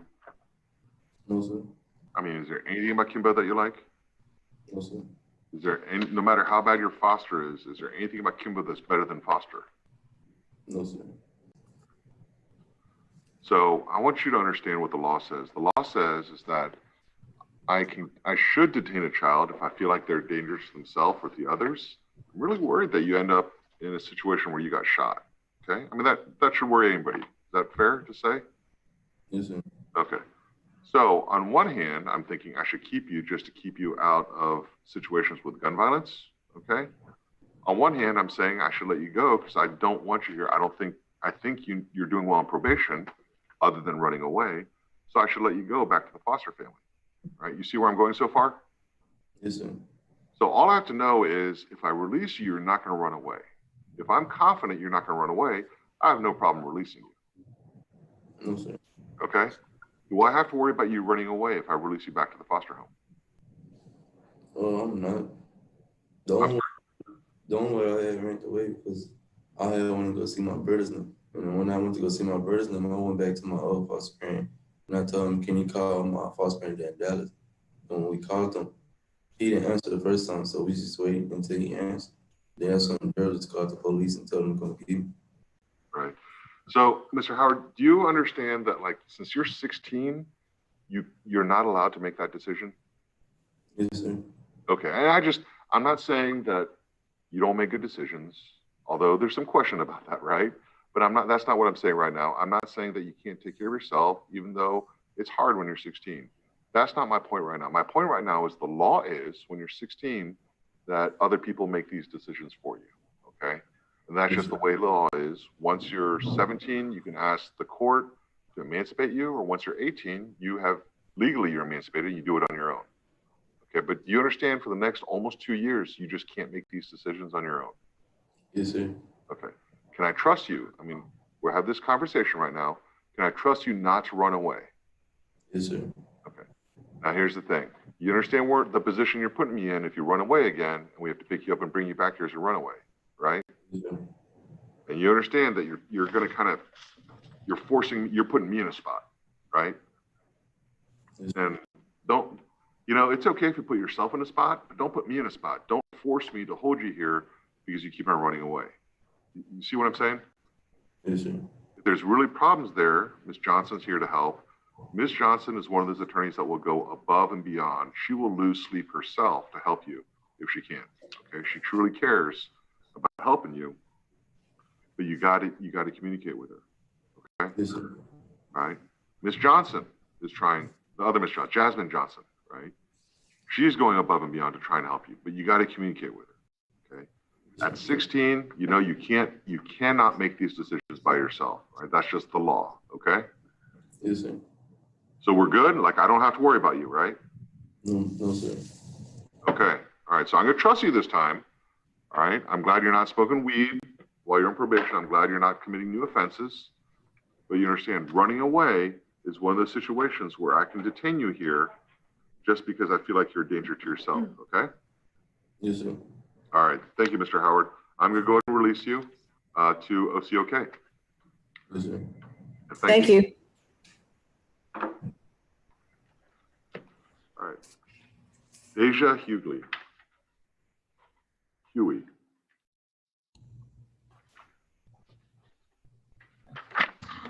Judge Kim and CPS had a big fight here, so I'm going to pause it for a second. Judge Kim, don't even start. Do not start with me. Judge Kim asked you to not do that so that I could speak. Some days, I swear to God. Just Judge Kim, so like I've said before, and maybe what I'll do one day is show you guys the research that I found on this, but basically when Judge Kim was elected, and that's what happens in Texas. Elected, I know. Well, I'm also looking at other videos to pull up after this, and I was like, what do I see? But Judge Kim, once he was elected, he really had this plan to come in with some judicial efficiency, and he really, really wanted to have basically like the court be really expedited. And so his court was in charge of the CPS cases, some of the CPS cases that we watch for Tarrant County. And what happened was he was very, very strict about timelines, having CPS show up, all the different things. And they often don't. And he was just really not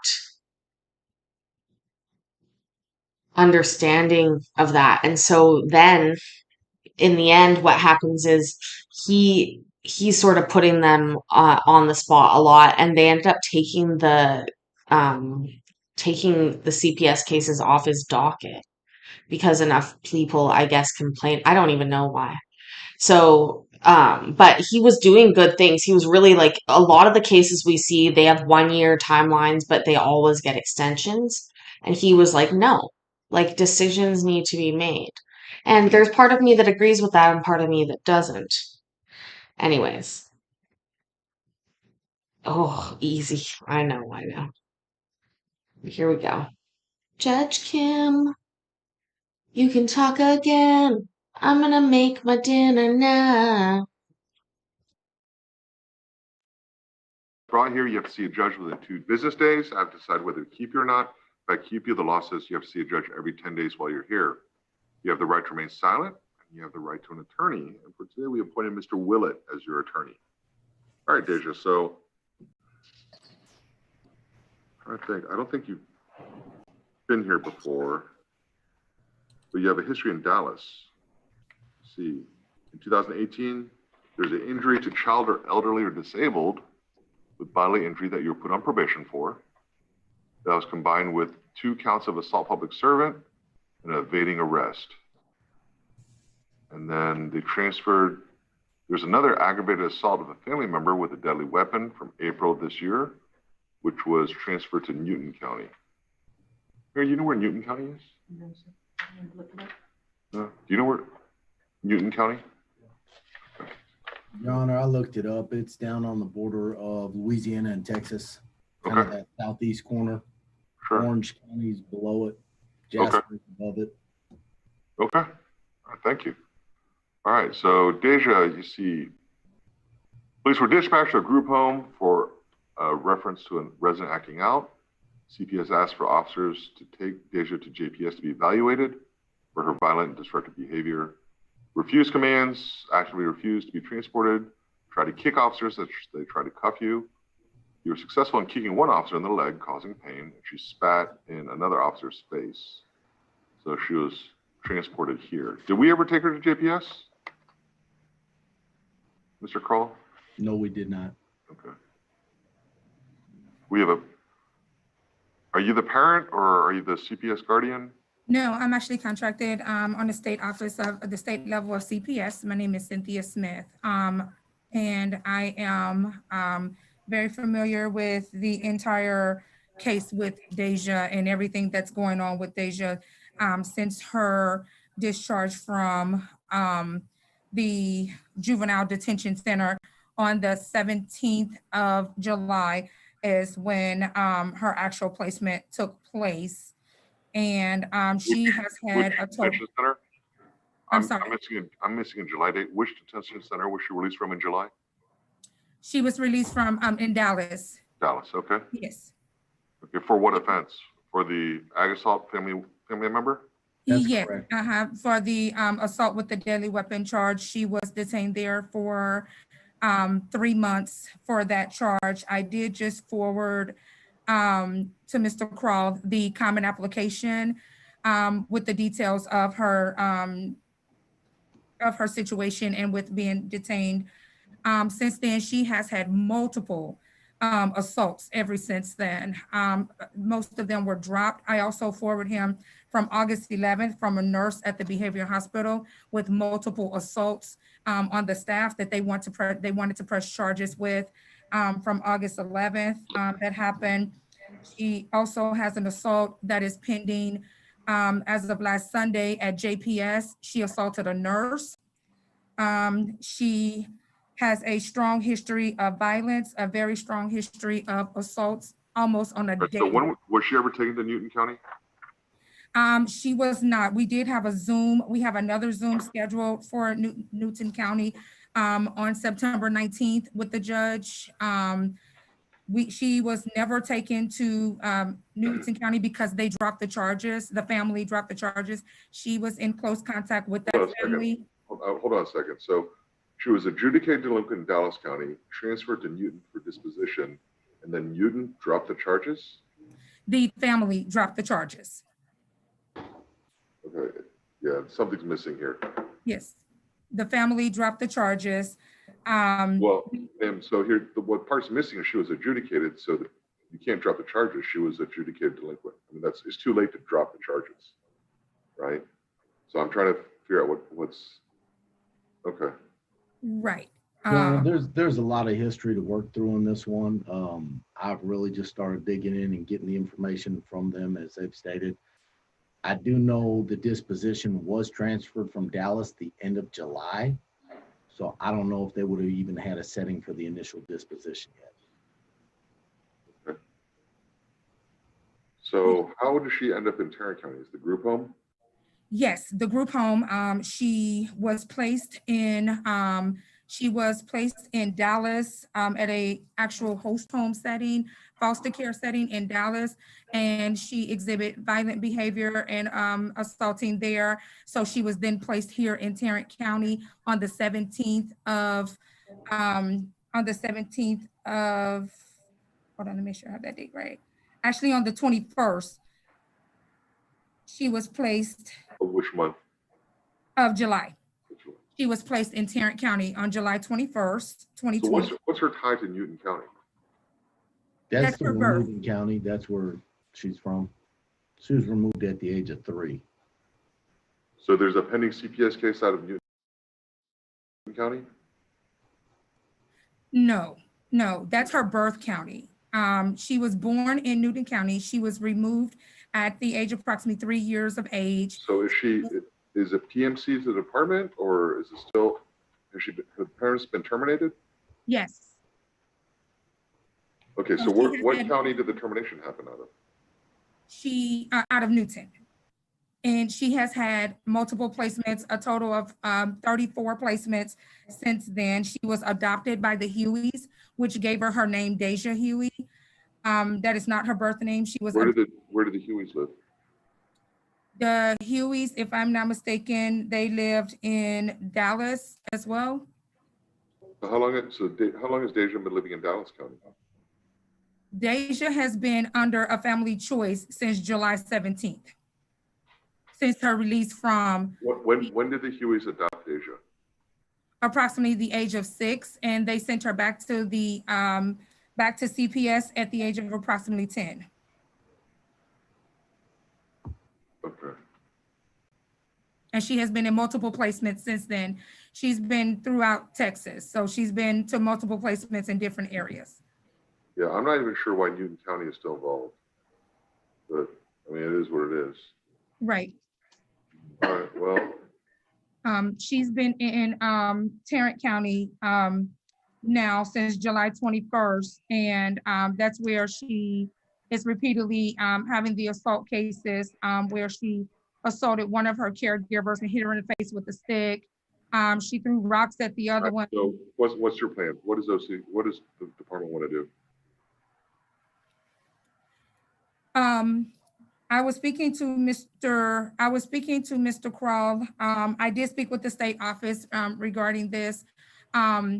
And we definitely want to just, leave it up to you of what, your recommendations will be. We really need to get some help for her because she is on a constant everyday basis assaulting individuals. I mean, I get that. I guess she's assaulted. Like I'm receiving that message. The thing is so, there's various reasons why I can keep a juvenile here, but one thing I refuse to do is treat our detention center like an RTC, Right. or like a secure RTC, and so I'm just not going to do that. Right. I don't mind keeping her short term if there's a Right. bigger plan for the department.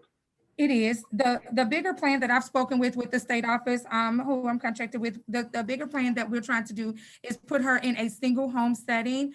The state of Texas have upgraded her from a 2-to-1 ratio to a 4-to-1 ratio due to the severity of her behavior. So the plan is to put her into a single family home with no other children and just the 4 caregivers.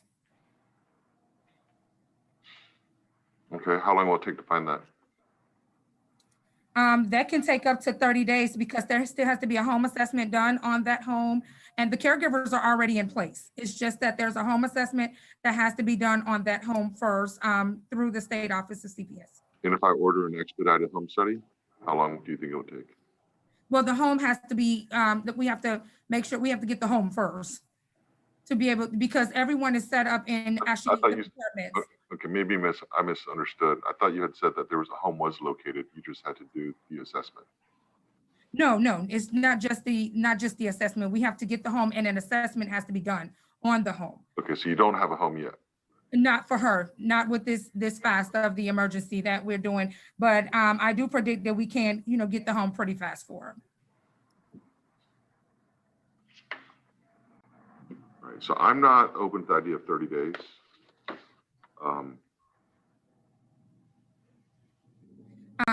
I was also speaking with Mr. Kroll to see if it's possible that after her discharge here, if she can still proceed to JPS Behavior Hospital, due to that was the original part of the plan where she was on her way to before she caught the charges that she did currently. And in all honesty, Mr. Willard, I'm sure she'd rather be at JPS than here. Yeah, probably. I would think. So can you tell me, does she have a mental health diagnosis?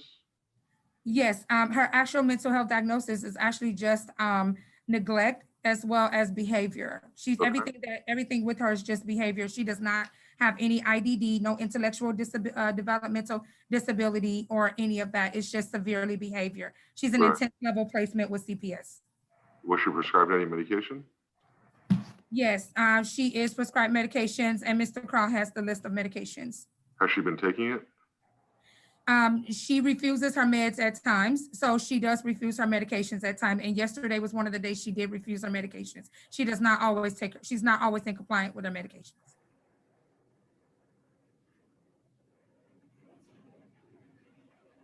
This really sounds like she needs to be at JPS right now, because it seems like more of a medical issue than a criminal behavior issue. So, Mr. Kroll, what do you suggest we do? Your Honor, the information I got today, medication was just adjusted 3 days ago. So we haven't even had a full 2 weeks of medication in our system. We do have a lot of psychotropic meds. We have lithium, we have bupropion. So we're on some heavy medication. At this time, I'm at a loss. Medication's there, treatment's there. We've got a lengthy history. If all these assaults that are true, I think we have more conduct disorder. And Yeah, so I mean, my question is, do we want to keep her here and see if she can stabilize the medication, see how she does, or do you think we should just take her to JPS and admit her there? I think 2 weeks here would give us a good idea of what we're dealing with. Yeah. Mr. Willett, what do you think? I haven't talked to her. I just got this case this morning. Right. So I don't know. I mean, obviously she may not realize it, but I think you're right. She might want it to stay here more than go to JPS, but I don't know because I haven't spoken with her. Asia, do you have a thought? JPS. You'd rather be at JPS?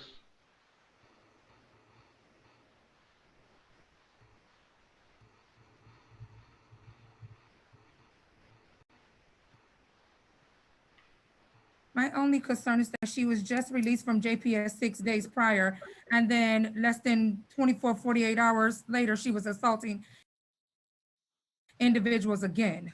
I understand, but she wasn't on her medication. Medication just got adjusted. Well, they only adjust 2 of the medications to make them stronger, but she's been on a laundry list of medications, 12 psychotropic strong medications, the entire time of placement of July 17th. Right.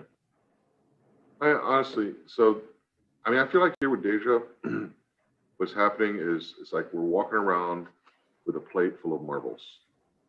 And every step we take, another marble falls off, and we're trying to rescue all these different marbles. There's too many moving parts on this, right? And so,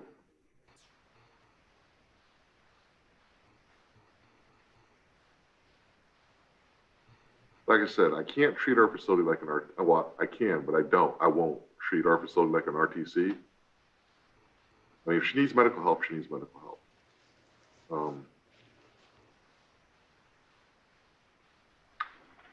Ms. Kroll, let's go ahead and do this. Let's go ahead. If I have that back, Mary. I want to go ahead. Let's go ahead and take her to JPS, admit her there, and then we'll get me a DTA to issue so they call us and release her back to our custody whenever she's done with her. And then at that point, I can reassess. If Deja is doing well, she's nonviolent, she's following the rules, then we'll go ahead and release her back. But the department needs to start the search now. But I think this admitting her to JPS for now will start we'll buy you a little bit of time. You know, well, I guess I have the authority just to say, come pick her up, and y'all can't say no. I don't think that's very fair to you guys either. And more important than that, I don't think it's fair to Deja. You know, I think we need to get her a chance to get her the right medication to give her a chance. So, all right, Deja, and here's the deal. If you're at JPS and you're really having problems there, don't strike out at people, all right? Don't use physical violence. The problem is you're looking at commitment, okay? And I don't want you to get committed. I don't want you to go to TJJD. And I don't want you to eventually go to TDC, which is adult prison. You know, let JPS know that, hey, you really think you need to come back to Kimbo, all right? And we can see what we can do to make arrangements. But when you're back here, you can't hit the people here either. You know that, right? And so you got to find a nonviolent way to deal with your situation. Right? A lot of situations I don't like, but you know, I try to find a way that's less intrusive on other people. Does that make sense? Like if I have problems, I want to deal with the problems in a way that it doesn't create a problem for somebody else. Hopefully that makes sense a little bit. All right. So, all right. So, Ms. Kroll, let's go ahead and take her to John Peter Smith and admit her. Hopefully she can get help there and get stabilized. And then when she's done, she can come back here. And then at that point, pretty soon thereafter, just so the department knows, whenever she's brought back here, we'll have another detention hearing within 2 days. Okay. So Mr. Kroll will be giving you a call whenever that happens. Deja, please, please, please don't pick up any more cases or make this worse for yourself. Okay. Make your attorney's job. You've got a good attorney. The thing is no matter how good of an attorney Mr. Willett is, if you keep on picking up new cases, no attorney in the world can rescue you. You see what I mean? All right. Thank you. Thank you. Thank you. Nicholas Martinez. It's not even a plate full of marbles. It's like, it's a plate with 3 marbles on it. And you're trying to bounce all 3. 37.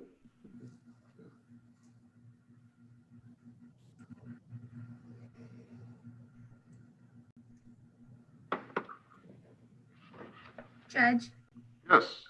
Marco's family speaks Spanish. They're on their way in. I think Mr. Nava's going to go in to translate for them. Oh, thank you, Mr. Nava. Where's the child? Oh, there we go. Hello, Mr. Martinez. I'm Judge Kim. This is a detention hearing. The law says when you're brought into our facility, you have to see a judge within 2 days. And I have to decide to keep you or let you go. If I keep you here, the law says you have to see a judge every 10 days while you're here. You do have a right to remain silent. You have a right to an attorney. If you cannot afford an attorney, I'll provide one for you. All right, so Mr. Martinez, you've never been here before. You're 15 years old. Yes, sir. On August 10th, about 6:30, police were dispatched for a warrant three victims told the officers they were walking to a Sonic when they were jumped by three suspects. They began to follow and talk to the victims. One of the suspects asked if he wanted to buy weed and show them the weed. Victims said no and continued walking. They knew one of the suspects, Nicholas Martinez, who was a student of Saginaw High School. So they provide description of the other two. Three suspects walked away, but they caught back up with the victim saying that they're going to Sonic 2.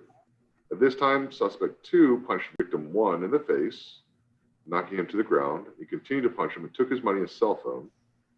Simultaneously, the other two victims were assaulted with a closed fist, hit in the body and face by Nicholas and suspect 3. Then they took the victim's belongings and backpacks with items inside. The victim fought off the suspects, leading them to a nearby apartment. A week later, people contacted the principal of Saginaw High School, confirmed Nicholas was a student, matched the description, so they got a warrant. Well. All right, Nicholas, it is absolutely unacceptable to use force to take property. It's actually absolutely unacceptable to take other people's property without their consent. When you use force, it just makes it worse. You know, I'm just not comfortable releasing you. I think you're a danger to yourself and to others. All right, Canberra and Pryor, Somerville.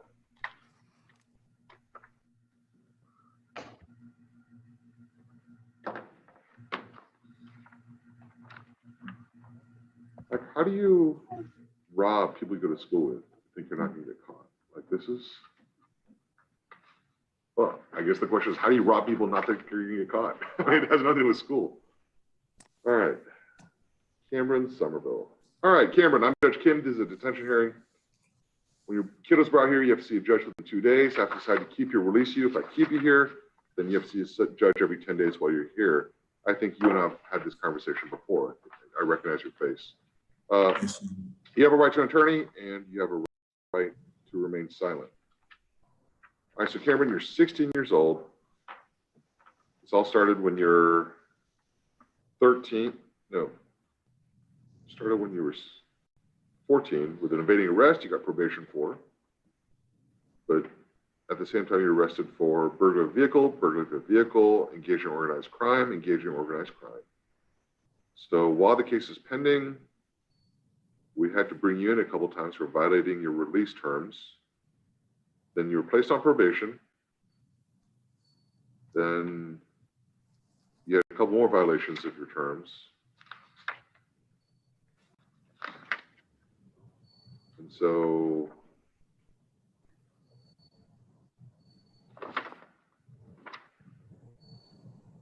while you're on probation, you get arrested for evading arrest. Wait, no, these are the same ones.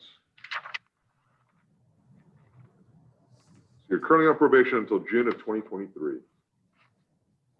All right, so last week we got a message saying you're going to be unsuccessfully discharged from placement.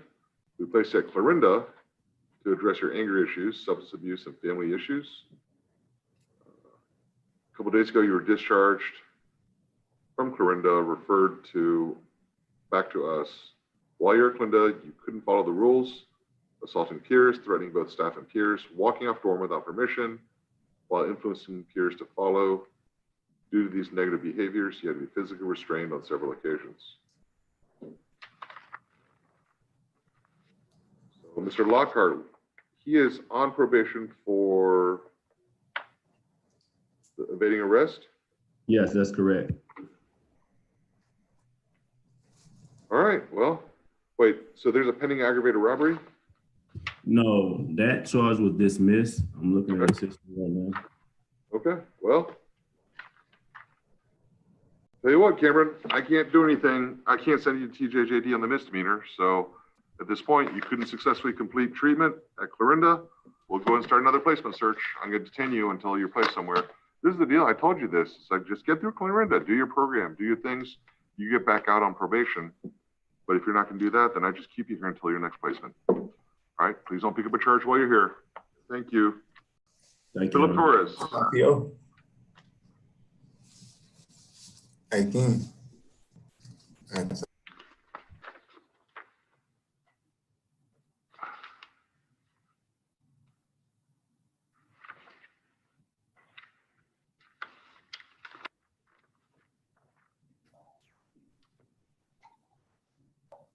All right, Mr. Torres, I'm Judge Kim. This is a detention hearing. Law says when a child's brought here, you have to see a judge within 2 days. I have to decide whether to keep you or release you. If I keep you here, you have to see a judge every 10 days while you're here. You have the right to remain silent. You have a right to an attorney. All right, Philip, you are 14. Yes, sir. Everything started when you were 11 with the possession of a weed case. And then you turn 13, you get an assault of a peace officer or judge, which you got deferred prosecution for. And so now Forward PD brought you in. They're saying yesterday around 10:30 in the morning, police were looking for burglary suspects when they observed the Tahoe with the windows down. When he passed the vehicle, he saw occupants moving around after noticing the officer, making it appear as if they were trying to conceal something, which maybe means they had no chill. Officer followed the vehicle, tried to make a traffic stop, pulled into an apartment complex and stopped. And they saw one individual identified as Philip holding a pistol that he tried to conceal in a bush. All the other occupants of the vehicle had gone inside an apartment. They detained Philip, retrieved an AK-style pistol. He was taken into custody. And he's positive for weed. Is the deferred prosecution done? Yes, Your Honor, he completed it. Okay, good. Well, good for him. Well, I wish he had learned his lesson. All right, Philip, well, I mean, marijuana is an ongoing problem with you. Here's one thing about weed, right? It may not be as bad as a lot of people make it out to be, but it doesn't make you smart, right? Nobody's ever been out there and said, I want a Nobel Prize because I smoke weed, right? So that just may be a factor or something to think about. Anyways, my thing is when kids are with guns, I just don't tolerate that. I have a big problem with that. I believe our community has a problem with that. So Judge Kim's standard is if a kid has a gun, I detain you at least for a little while to figure out where you are and whether it's safe to release you or not. So I'm going to go ahead and detain you. All right. Thank you, Philip. Thanks, Judge. Thank you. All right. So at this point, all we have are 10-day detention hearings. Judge Porter will take over this detention hearing, and then I will return for the under 14-year-old. All right. Thank you. Judge Porter? All right. Thank you, Judge Kim. Thank you. Charles Turner. How you doing? Good. How are you, Mr. Turner? Not so good. Uh-oh. Well, my name's Judge Porter. This is a detention hearing. The law says when you're brought into detention and detained initially, you have to see a judge every 10 business days. This is your 10-day hearing. You have the right to remain silent and not say anything at all. If there's something you want to say, please do not just shout it out. Instead, move your hand back and forth like this. That'll get my attention. I'll create a private internet chat room for you and Mr. Berger, your attorney, to talk about what you want to say. That way he can advise you on whether or not you really should say it. Anything you say today cannot be used against you at an adjudication, disposition, or modification hearing, but it can be used against you at a future detention hearing. So, Mr. Crawl, what brings Mr. Turner to court today? Your Honor, this is actually a Form 3 hearing.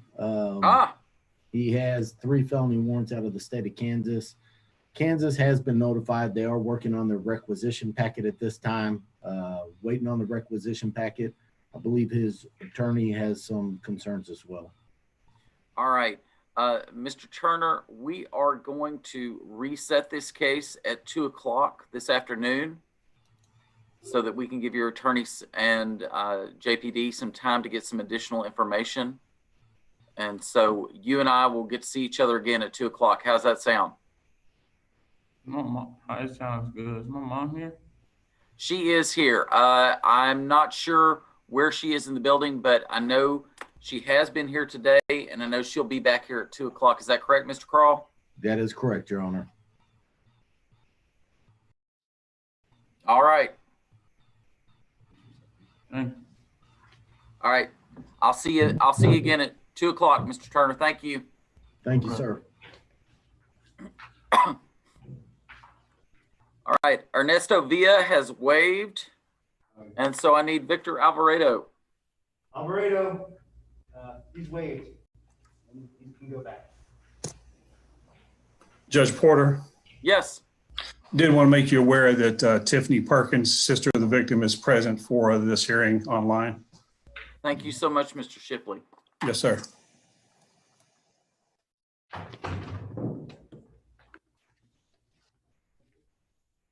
Who's here for the state on this one? I do not know, Mr. Youngblood. There's Mr. Reed. I'm here for detention hearings. Okay, I don't know if he knows it, but I have heard from Mary Kelleher and gotten a certification petition, which is brand new. It was Judge Kim and Judge It's my Porter. They understanding that both, certification I think, hearing had. is scheduled for September 24th. Is that correct, Mr. Reed? I don't believe it's my case, Judge. I think that's right. It's Kevin Bomberg's case. All right. Are you Mr. Alvarado? Yes, Your Honor. All right, Mr. Alvarado, my name is Judge Porter. The law says when you're brought into detention, you must see a judge every 10 business days. This is your 10-day hearing. You have the right to remain silent and not say anything at all. You also have the right to an attorney. Mr. Youngblood is your attorney. He is here to help you and advise you. Ms. Castillo, I'm going to make this quick. He is level 1-0 in the back and has been since August 17th. However, Mr. Alvarado, you are charged with murder. And additionally, your certification hearing is scheduled for before Judge Kim in about 3 weeks. The underlying facts of this particular offense are just too scary. The court cannot be certain with your history and the facts of this offense that if you were released, that you would not be a danger to yourself or others. And so on that basis, the court will order that you be detained. Thank you, Mr. Alvarado. Thank you, Your Honor.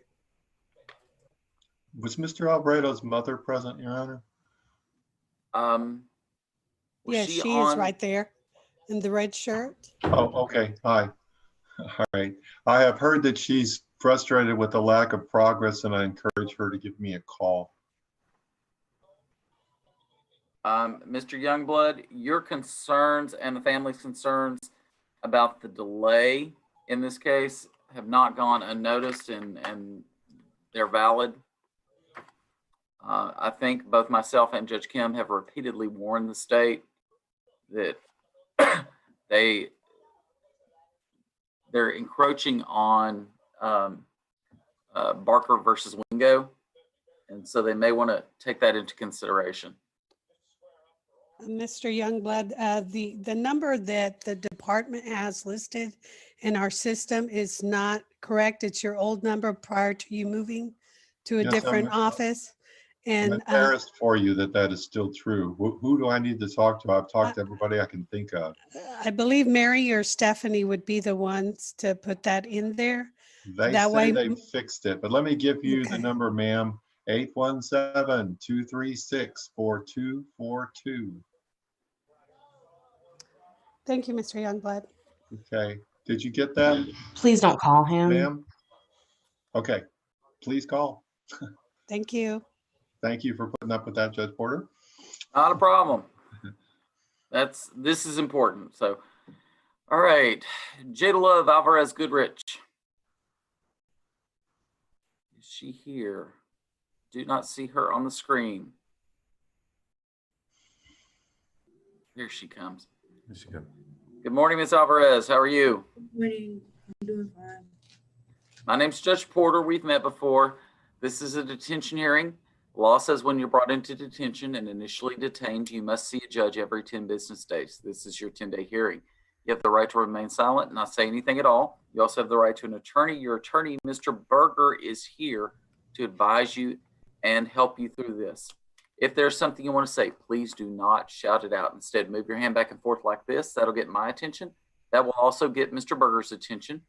I'll create a private internet chat room for you and Mr. Berger to talk about what you want to say. That way he can advise you on whether or not you really should say it. Does that make sense?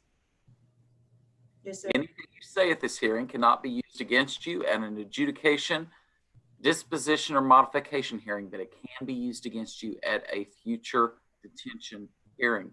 Mr. Howard, does Jada have, is her mom here today? Yes, she is. She's posted right there with the Galaxy A50 symbol. Okay. Jada's been level 1-0 since August 22nd. Also, excuse me, Jan. Also, I have CPS is available too, Ms. Stevenson. All right. Oh, good. Thank you, Ms. Stevens, for being here. So, Mr. Howard, what brings Jada back to court? Your Honor, on the 19th of August, Jada was referred into custody by Fort Worth PD for the offense of continuous violence against the family. According to the police report, Jada and her mother were in a physical altercation after an argument. Mother reported that while addressing bedtime issues, youth refused to comply with mother. Therefore, mother got a belt to discipline Jada, but Jada started to back up and dodged the belt. Mother then grabbed Jada by the shirt so that she could discipline Jada without her moving out the way. While disciplining Jada, she started to push and swing her arms around to get mother to move back. During this, Jada scratched her mother's arm. When mother stopped disciplining Jada, she threw Jada's shoes to the side, and Jada then pushed her mother with both her hands, causing her to move backwards and almost losing her balance. Mother was offended by the contact. Jada was transported to Tarrant County Juvenile Service, Your Honor. Ms. Stevens, what kind of help can CPS provide Jada right now?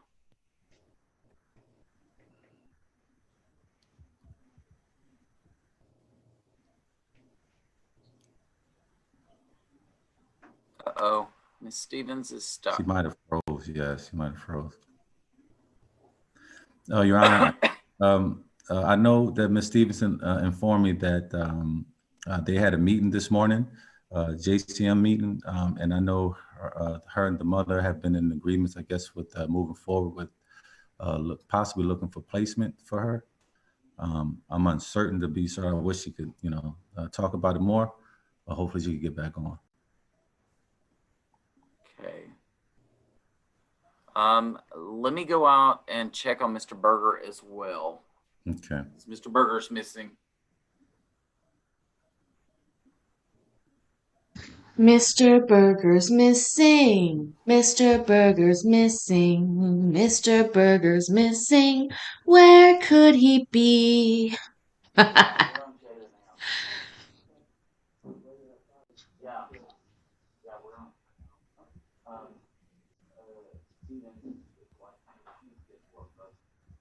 Where did he go?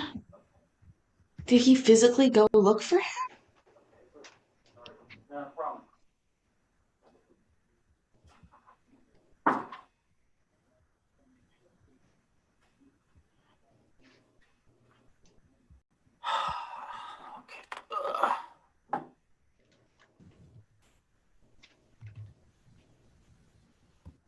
All right, Mr. Berger, while we're waiting on Ms. Stevens to get back, what are some alternatives we have? Can you hear me, Judge, first of all? Yes, sir. Great. Okay. Judge, I've spoken with both the grandparents, one in South Carolina, one in Fort Worth, and they were very clear in no uncertain terms that they were not willing to assume custody under any circumstances. And I did tell that to Jada. Okay.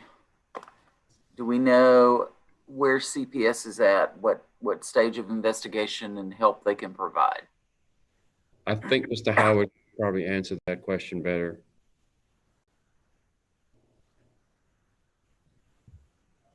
Well, I let Mama's trying to say something too, Your Honor, with that, of course. But Mike, is it okay if I ask Jada if she wants to go home today? Absolutely, Judge. Jada, do you want to go home today? Yes, sir. You do? Yes, sir. You do. Okay. I wasn't expecting that answer. me neither. Okay. I'm trying to get mother to unmute her phone currently right now. Mom, I need you to unmute your phone. Okay, there it goes. Hold on. Can you hear me now? Yes, ma'am. Okay. Miss Stevenson, she had just texted me. She was in it in the hearing as well. She said that they had had a meeting for JMC, like Mr. Howard was telling you, where a joint conservatorship where they're able to place her and offer their assistance. But she's already been out to the house and did the whole investigation and things. So she was just speaking with the management, and they were trying to come up with a solution. And I did contact an agency that she told me, and I was able to get some references for her and other resources, and I provided that to her in email the other day. So at bottom here today, we don't have an appropriate place for Jada to go to yet. I'm not sure if Ms. Stevenson was gonna tell you that at this point, because she said she was gonna speak about it in detail during this hearing, and I just texted her. She hasn't responded as of yet if she was coming back in, but I know she was trying to hold on and wait until we actually reached Jada. This might have been the one where Porter like held them in contempt. All right, she's trying to get back in now.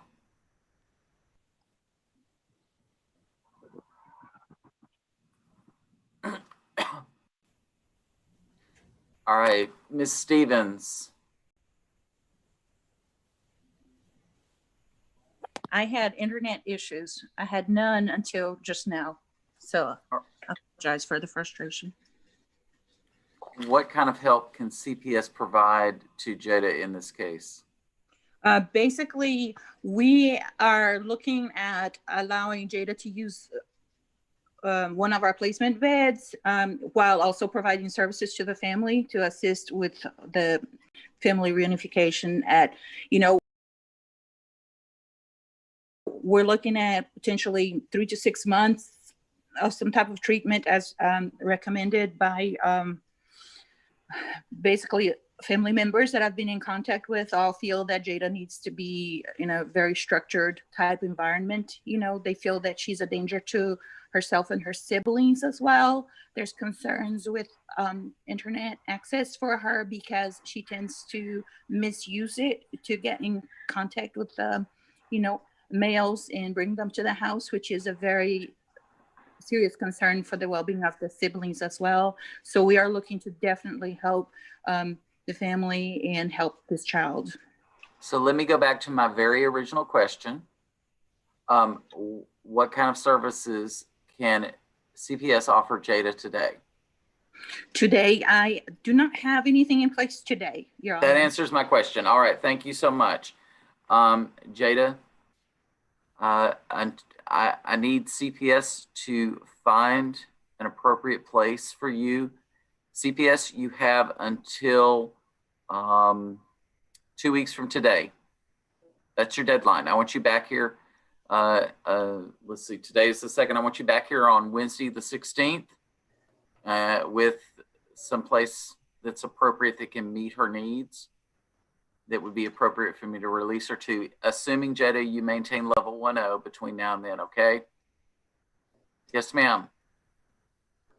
Is it okay if they do find something before that, can they do a detention hearing? Yes, ma'am, you sure can.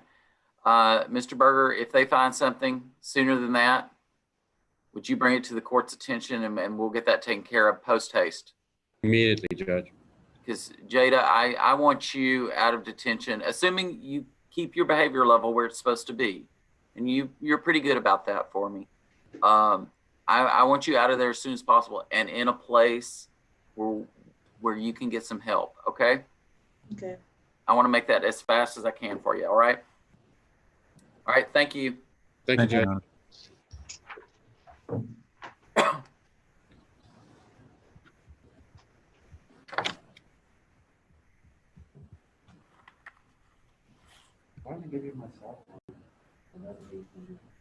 All right, and then Raphael Bonilla. You, Raphael? Yes, sir. All right, Mr. Bonilla, my name is Judge Porter. The law says when you're brought into detention, you must see a judge every 10 business days if you're initially detained. You have the right to remain silent and not say anything at all. If there's something you want to say, please, please, please, please, please do not just say it. Instead, move your hand back and forth like this. That'll get my attention. That will also get your attorney's attention. I'll create a private internet chat room for you and Mr. Adler, your attorney, to talk about what you want to say. That way he can advise you on whether or not you really should say it.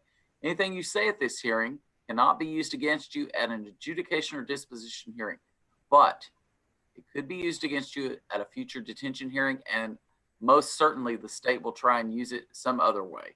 And you don't want to help the state. All right. We all know the underlying allegations that have resulted in Mr. Bonilla being brought into detention. He has been level 1-0 since yesterday. Ms. Guerrero, anything else that the court needs to consider at this time? Just that his evaluation, Judge, is scheduled for the 18th and court is scheduled for the 2nd of October. All right. Mr. Adler, is that enough time between the evaluation and the court hearing for everything, for you to have everything you need? Judge, things are kind of changing now. Ms. Guerrero and I can't even get a hold of the family. So I think I'm going to see Ms. Guerrero on Friday. If neither one of us has spoken to the family, we're going to have to make a CPS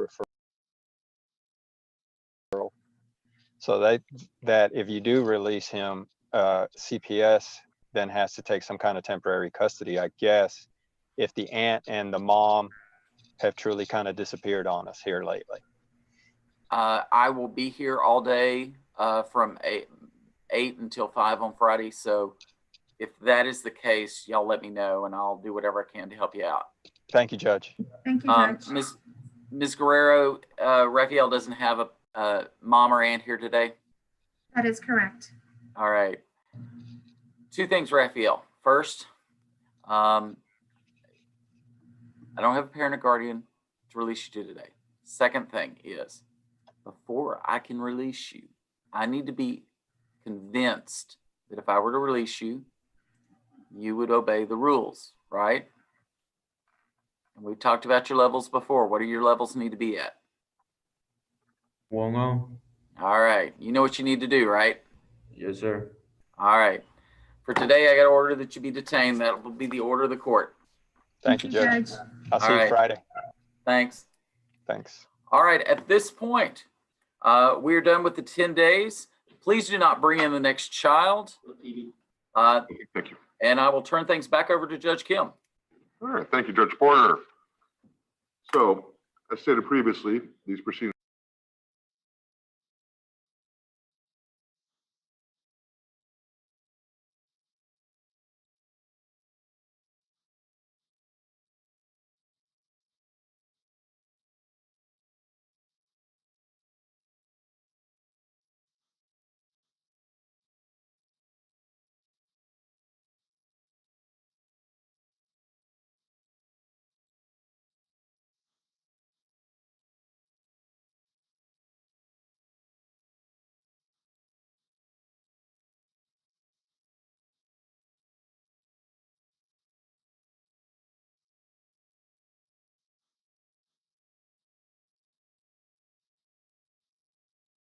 Well, what did you guys think about that? Just getting the next one going. It's almost ready. Computer's like, you watch too much court. It's hours long, always.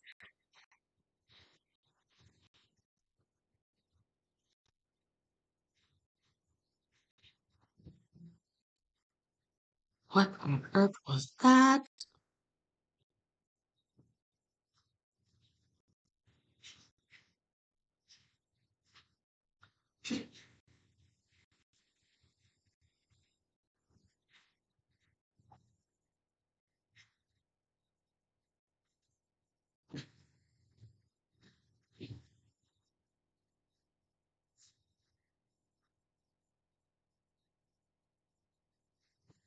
Mr. Ainsley was always keeping the court going. That's the dude on the screen there.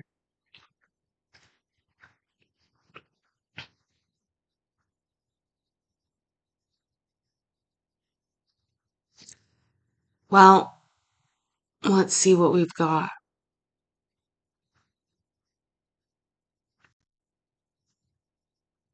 I always do.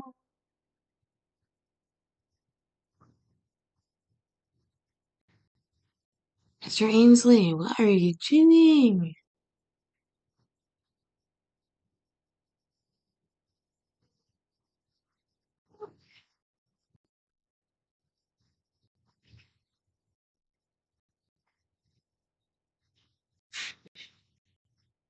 My computer won't work. Nope. There we go. There we go. I just let her in. They are sad, Thank but you, I sir. think that it's good to be aware of these situations. I think that if nobody talks about it, if nobody likes it, then, you know, like if nobody ever knows about these things, then nobody knows about it. I'll gather All up a right. Are funny you clip for Alice afterwards. Cavazos? Yes, sir. All right. Ms. Cavazos, the law says when you're brought into detention and initially detained, you must see a judge every 10 business days. This is your 10-day detention hearing. You have the right to remain silent and not say anything at all. You also have the right to an attorney. Mr. Beaver, your attorney, is here to help you. Do you see him on the screen? Yes, sir. All right. Now, last time you had a detention hearing, you had it in front of Judge Kilm, right? With Judge Kim, yes. Okay. And he told you if you maintained level 1-0 for 10 days that you could get to go home, right? Yes. All right. You're at day 8, aren't you? Or he told you 2 weeks, not 10 days. He told you 2 weeks, and you got 2 more days before you're, so that makes you, this is day 12, right? Yes. All right. Here's what I'm going to do. I'm going to order that you be detained today. However, you keep level 1-0. Wait, you keep level 1-0 from now until Sunday, and you can go home on Sunday because that will be day 14. All right? Alice, that's the agreement you have with Judge Kim. So you just have 2 more days, okay? And you can go home on Sunday. Okay? But I'm going to order you to be detained today. However, I think you can do it. I think you can keep your level 1-0 until Sunday. So, Ms. Rojas? Yes. I've already signed the order for her release on Sunday, provided she maintains level 1-0 and she can be released on the electronic monitor. Okay, thank you. All right. And is that mom in the parents' room? I believe so. Okay. Yes, Judge, she's here. I'm sorry. We couldn't unmute it. Mom, can you Yeah. hear me? Dígale que sí. Sí. Yes. All right. I'm going to keep your daughter in detention today and tomorrow, but if she maintains her perfect behavior in the back through Sunday, she may come home on Sunday, okay? Dos más días, si está bien, lo pueden ir en el Okay. domingo. She understands, Judge. Would you like for her to come home on Sunday? ¿Eres en el domingo? Si se porta bien y todo va follow rules en la casa, de que no se salga a la calle, sí. Yes, Judge. As long as she's ready to follow the rules at home as well, she wants her home. Y que no. All right. Vaya. Alice, you heard your mom. Your mom's requirement is that you have to follow the rules at home. Are you willing to do that? Yes, Your Honor. All right. Any objection, Mr. Beaver? Se mira desconocido. Your Honor, I was hoping that she would go home today after being on outstanding since August 30th. So, Well, Judge Kim said 2 weeks, and she's 2 days shy. all right. Thank you. All right. All right. That'll be the order of the court. Thank you. Rojas, does she need to get the AM on today? No, on Monday. Excuse me, on Sunday, or, but not today.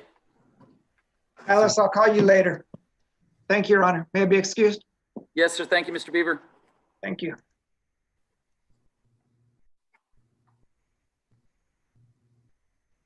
I'm going to date the orders for the 20th. I mean, the 13th. All right. Andrew Wade. So we got Joseph Flores next.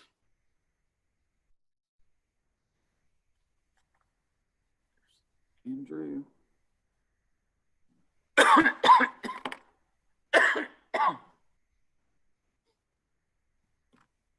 Okay, I can hear you.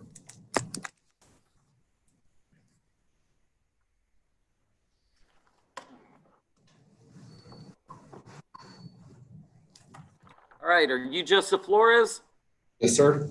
All right, Mr. Flores, the purpose of this hearing is to determine proof of entitlement for your return to the state from which it is alleged that you have fled.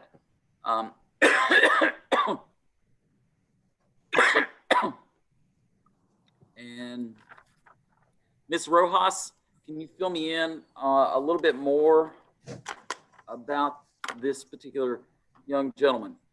Your Honor, well, he's here on a runaway. He got picked up at biological mom's home. It appears that mom lives here, and he wanted to live with mom, so he made his way down here. I spoke to Joseph today, and he's adamant that he wants to stay here living with mom. Grandma has custody of him. I tried to call grandma, but I couldn't get a hold of her on the phone.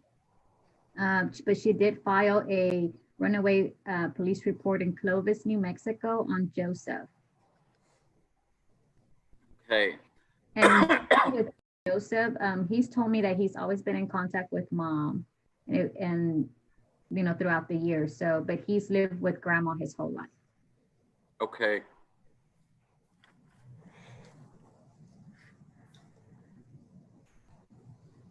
Grandma is aware though that Joseph is here because they made contact with her last night. All right.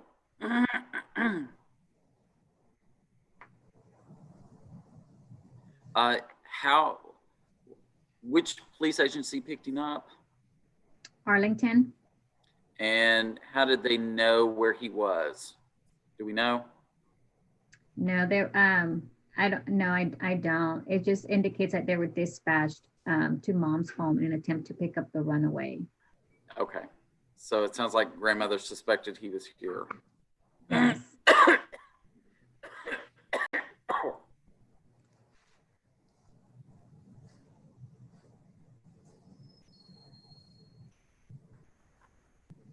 All right.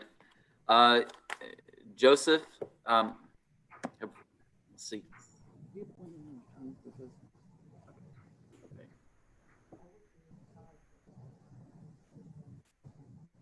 Okay. I agree. Joseph, do you wish to voluntarily go back to New Mexico? Or do you want to stay here?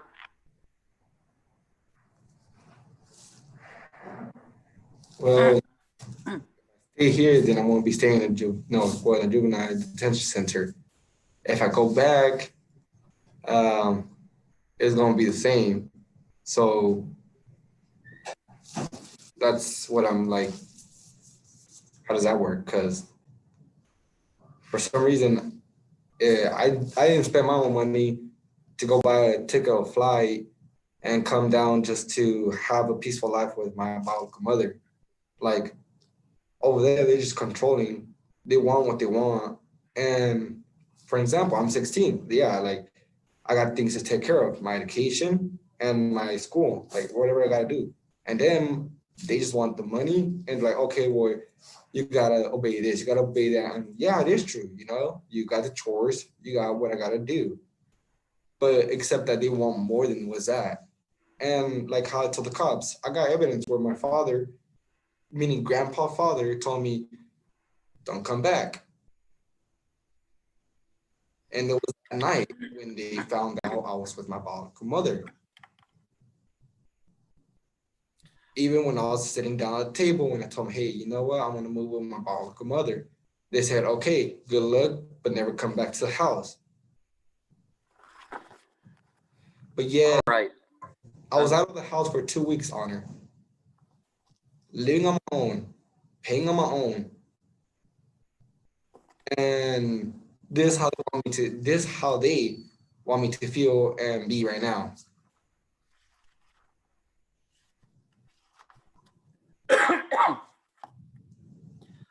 All right. The law says when you run away from home and you run to a different state, and a report is made from one state to another, in your case, New Mexico can ask for Texas to send you back to New Mexico. You have two choices. You could either voluntarily go back or you can fight going back. And that is, it's totally your right to do what you want to do. If you decide that you want to fight going back to New Mexico, then I'm going to appoint an attorney to represent you. We will have a separate hearing.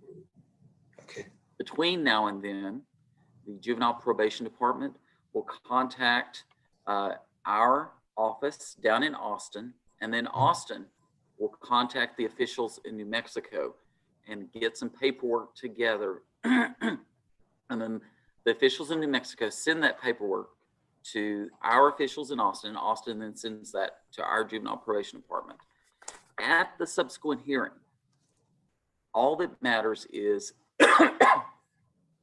whether what we call the four corners of the piece of paper are in compliance and that you are one and the same person that is wanted by the state of New Mexico to send you back. All right. And our hands are kind of tied because it's an agreement between New Mexico and Texas to follow this process. But if you want to fight it, that is completely your right. Yes, I want to fight it going back. Pardon? I want to do the second opinion, fighting and going back. All right. Give me just a second.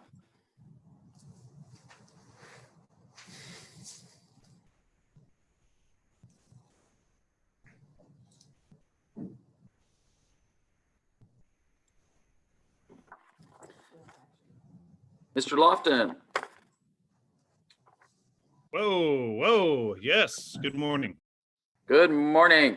Are you available for an appointment on a Form 3 case? I'm available, Your Honor. So. All right, you are hereby appointed because you are next on the list. So, Mr. Flores is from New Mexico. Apparently lives with grandmother who has custody out in New Mexico. He came to Texas to live with biological mom. And so he wants to fight extradition to Mexico. Okay. So we will reschedule this case. And Ms. Rojas, will you begin the paperwork requisition process? Yes. All right. What kind of timeline do we need to look at for this? The court tells me, Your Honor. Your Honor, I believe that the New Mexico state, the requesting state, has 30 days to get us the specific paperwork per ICJ rules, and our liaison will take care of that in Austin. Is his biological mom here today in the courthouse? No. Oh, because it's less than 24 hours. And my computer's frozen. What does that mean, less than 24 hours? That's a magic number under the statute. Correct me if I'm wrong, Mr. Ainsley. I'm not sure. So I don't want to misspeak, Judge. I'm not sure on that one. Mr. Lofton, if he's here less than 24 hours, aren't under the interstate compact, aren't we allowed to release him to a suitable parent pending a subsequent hearing? But after that 24-hour period, don't we have to hold him? Judge, and I can only speak from the adult system. The adult system, they could issue a bond at any time for bondable pending the hearing. So I would assume that since that's bondable for pending the hearing for extradition, that the court would have jurisdiction to released or whatever. My concern would be, since it's an extradition, is my concern is what I guess everybody else would be concerned about for any release. That's why I need bio mom here, since she lives local. Yes, but right now at the current, she don't know where I'm at because the police picked me up, and I think they told them that I was going to the department office and then from there to the juvenile center, but they don't know if it's in Dallas, Arlington, or Fort Worth. That's what she doesn't know about it. Okay.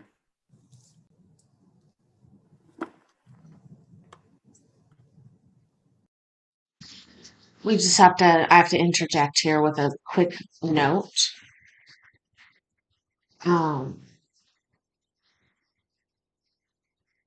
That is not what BBW stands for either. It's not beautiful. It's naughty words. Anyways, I wanted to give you guys a little tip, an actual kitchen tip, which is when you buy ground beef and it's good for you, or it's good, it's on sale, or it's whatever, but you've gotten too much of it, cook it up as soon as you get it home and then freeze it already cooked so that you can just use it right away in different meals, but that it's already cooked so it'll be really easy to grab out of the freezer. I hate using frozen meat. Ew, not my thing. Anyways, so that's my little thing. The other thing I wanted to mention here is I believe what Judge Porter is doing right now is trying to find a workaround to get this kid to be able to go with his mom. Judge Porter is an appeals lawyer originally, an appellate lawyer, and he is very, very particular about like he knows the law and the different parts of it. And so I'm sure he was like, at first, the runaway story, he's going to send the kid back. But as soon as he hears the part about him wanting to stay with his mom, and, the kid didn't sound wrong. Like, he didn't sound like half as bad as other one. But anyways, Judge Porter, I think, is he likes to help when he wants. Anyways. And this is Uncle Trent, right, in the, with his head held. Uncle Trent. Anyways. I just cut off in chat? Probably. My goop, I don't have any of the goop items. I got my own goop. Okay, here we go.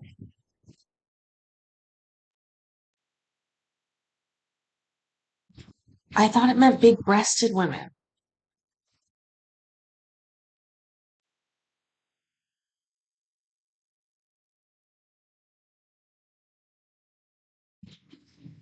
I used to work for this really, really, really old or really, really expensive furniture company, and we sold like candles that were like $400. I was like, fuck is buying this stuff? I don't think that's what maybe that's what it stands for. I always thought it was boobs. But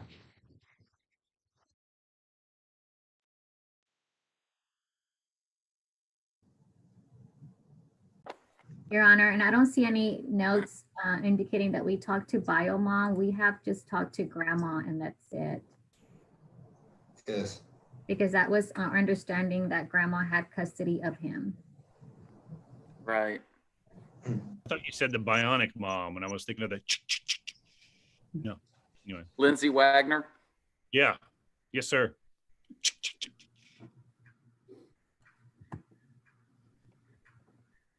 Three of us are on the call are familiar with the reference. Yeah, I don't think anyone else does. It's all good. Okay. You'd think I'd have this memorized by now. I am just absolutely certain that if the child has been here less than 24 hours, if an appropriate adult can take care of the kid, we can release it. But after 24 hours and 1 second, then we have to keep him here.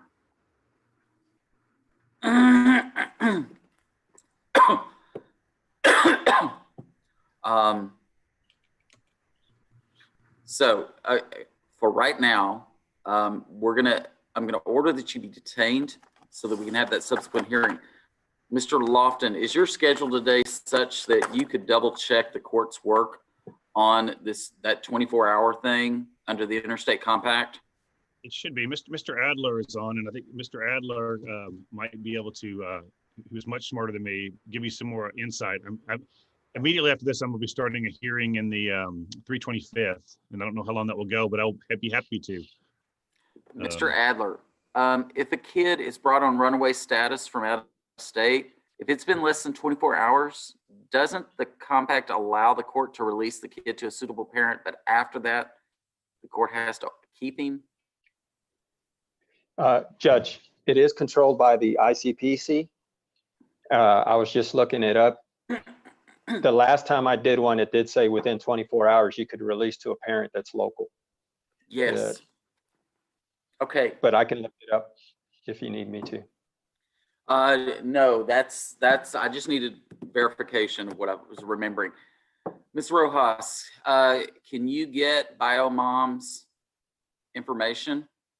I was just looking at the police report and I don't have a phone number listed. I just have an address. I don't know if Flores knows mom's number by heart. I have her number, but it's in my phone. It's on my phone, and I don't got my phone with me. Okay, so we would have to get his property and then have him or try to access the number from there. Is your phone in property? Did they bring your phone with you? Yes, they have it right here with it. Okay. Mr. Ainsley. Forgive me, Your Honor, I'm not trying to be argumentative. I'm wondering if the spirit of the ICPC is indicating that they can be released in less than 24 hours to a legal guardian's parent. And if we have this situation where the bio mom is not the legal guardian, I guess I'm a little concerned with that. Yeah. So just throwing that out there for consideration, Judge. No. That's a good thought. Let me.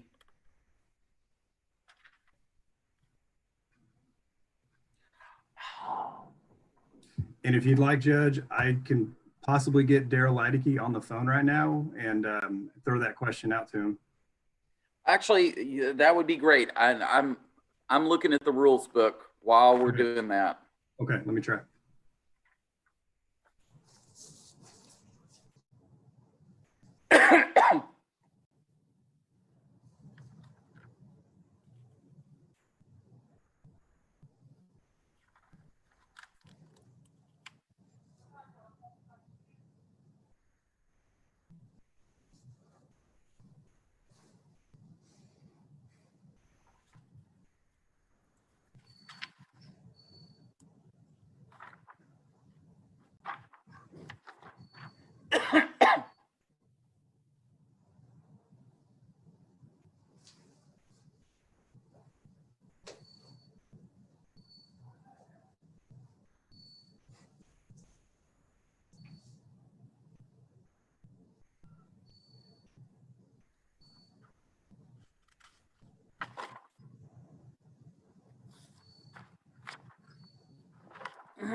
Yes.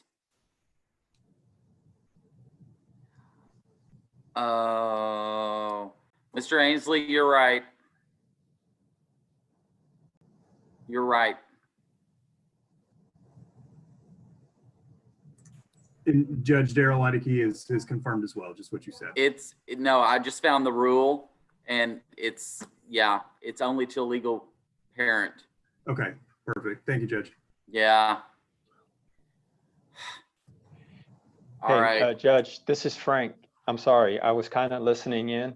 Yes, sir. And more than one person can be the legal parent. So I would definitely find out if the mom local has some kind of legal guardianship also. Okay. Mr. Lofton, we are back in your court. If I can find the local mom, that would, if she was here, it'd be a lot simpler to see what's going on. I know we have less than, only hours to spare right now. So, correct.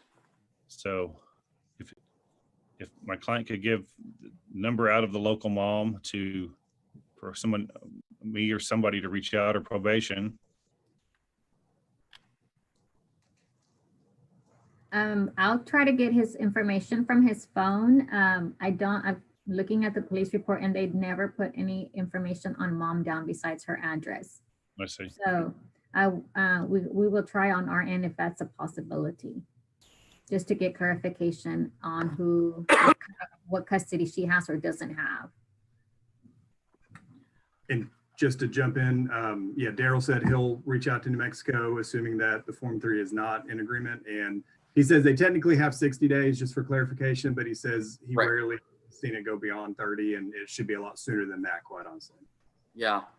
So the juvenile has already expressed that he wants to fight it. So we'll set it for contested hearing. Let's go ahead and initiate that process. In the meantime, Mr. Lofton, I am here at least until 5 o'clock. Okay. But if you need me to stay later, you let me know. Let's see, let's see, 13. So we've got basically until about 5:30, and then the 24-hour mark will hit. If we can find evidence that mom is a joint legal guardian, then I might be able to release him to her. Otherwise, we have to hold you, okay? Yes, sir. All right. That's going to be the order of the court right now. Thank you, sir. Thank Thank you. Thank you, Mr. Ainsley.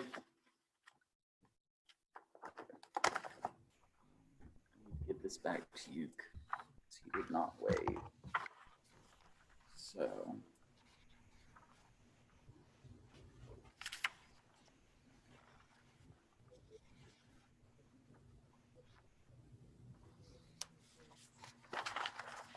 I knew I was right about that 24 hours, but I couldn't remember where it was. It's in the rules. It's not in the statute. All right. Miss Brittany, you're muted right now.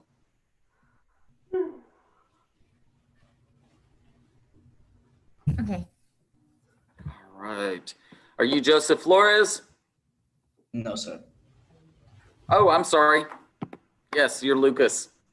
Yes, Mr. Gallegos, this is a detention hearing to determine if you should remain in detention or be released to a parent or guardian.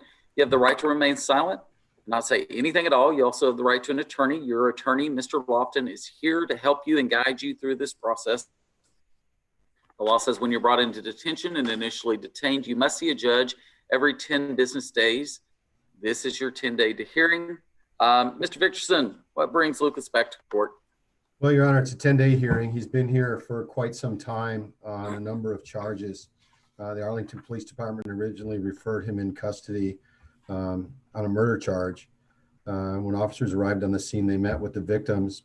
The mother's roommate indicated that he heard gunshots and his mother pleading for her life, essentially, and then heard gunfire.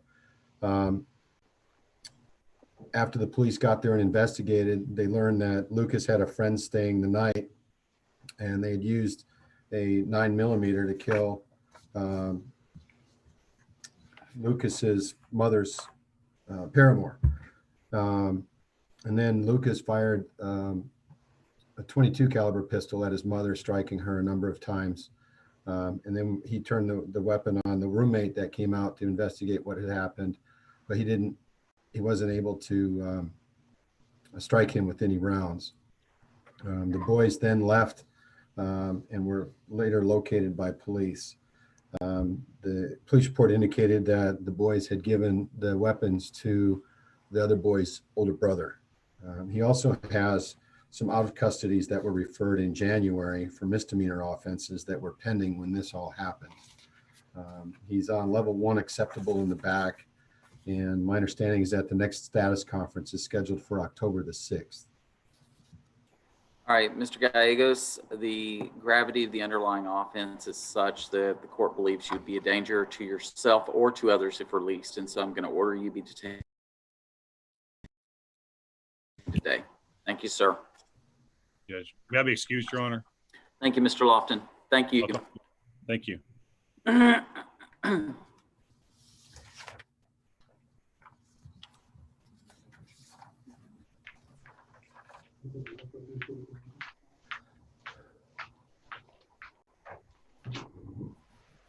Are you Mr. Giles? Yes, sir. Mr. Giles, my name is Judge Porter. This is a detention hearing to determine if you should remain in detention or be released to a parent or guardian. You have the right to remain silent. You also have the right to an attorney. Mr. Adler is your attorney. He is here. Do you see him on the screen? Yes, sir. All right. Mr. Victorson, tell me about Mr. Giles' history. Well, his history is vast. Do you want to know the present offense or his history? So presently he's got, let's see, I'm counting five count at least petition. It looks like, yes, 5 or 6, Your Honor. It's quite a bit. And he has a history dating back to when he was 12. Yes, Your Honor. He's been on probation at least once before, and he's been to residential treatment through our department once before. Mr. Adler, what are your thoughts? Judge, the mom should be present. She's getting herself back on her feet. She is stable. We do have some pending placement searches probably through the placement unit. But Judge, maybe we can give this young man, if he's level 1.0, strict electronic monitor at home. Give him one more chance, as long as the mom can talk to the court and let you know what her plan would be as far as supervision, and if he did anything wrong, that she would call Mr. Vickerson. Mr. Adler, do you want to ask mom some questions? Yes, sir. I don't see her on there. She's on there. Oh, there she is. I don't know if you can hear me. Hey, I can see y'all. I can hear you. So were you able to secure housing since last time we talked? Yes, we have a And where do you live? In Dallas. And who is we? Me and my daughter and Kendrick, if he returns home. And are you working? I am. Okay, so you see the problem is who's going to provide supervision while you're working? Tell the judge, please. I'm self-employed, so Kendrick can come to work with me. So he would be with me. And where are you self-employed? I'm cleaning houses. I was unemployed. And at the beginning what of the about pandemic. school? I don't know, because we have court coming, what the court would recommend if I should go ahead and enroll him or not. If I was to enroll him, he would attend school physically and not online. Well, Crystal. I don't know what would be better. Would it be better for him to do virtual or not? That would be something that I would let the court help me determine. If virtual works better for Kendrick and the court, it's not anything that I've even thought past today, Mr. Adler, because everything has been, I've lost communication with Dana somewhere about school. Okay, hold on. Judge, maybe I should defer asking for him to go home so I can talk to the mom and we could have a better plan for the court because of his history. And I know the court won't release him until we have an airtight plan. I have it. Oh, I mean, I'm willing. Crystal, I'll talk to you in a minute. Yes, sir. Mom, Mr. Adler is right. And that's actually the kind of thought process I was going through is we've got to have every single duck in a row for Kendrick. Kendrick, put your hand down. Put your hand down. You don't, Kendrick, trust me, you don't want to say anything right now. because the DA is listening in on this, and anything you say, the DA is going to take down, and it only helps her. Okay, so you don't want to help her. Mom, we need every single duck in a row. Yes, Your Honor. For Kendrick to be successful. Okay, we don't have not yet. I know. I haven't been able to be in contact with anybody, and I was trying to get in contact with several people, and I wasn't able to do that as of now. But I completely understand that Kendrick requires a strict plan. I just didn't hear from anybody till now. And that's fair. That's fair. Sometimes we can't make all of our plans at the drop of a hat. It takes time to prepare.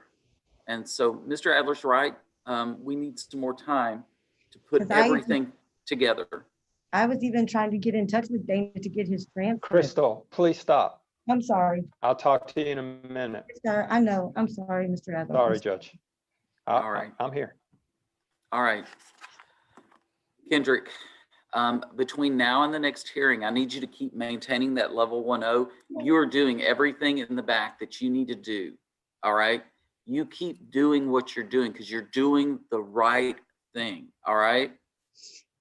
And as soon as the adults can get everything together for you, then we'll be ready to go forward. I know it hurts. I know you're ready to go home and see Mom.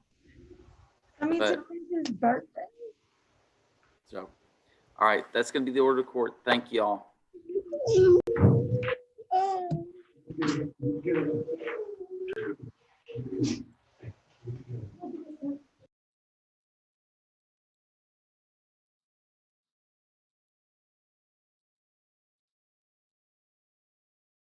That's it. Hold on. Now we go funny, okay? We're gonna go watch something funny.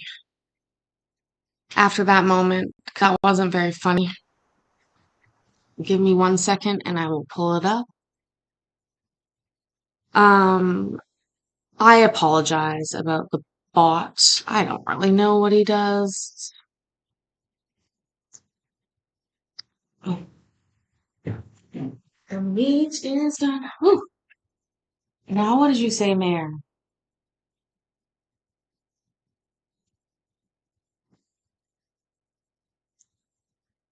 We're delayed. Weird. Weird. Super weird. Super weird. Super weird. Let's see here.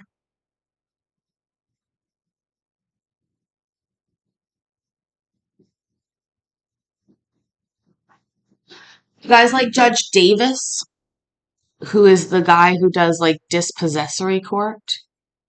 He is one of my favorite judges.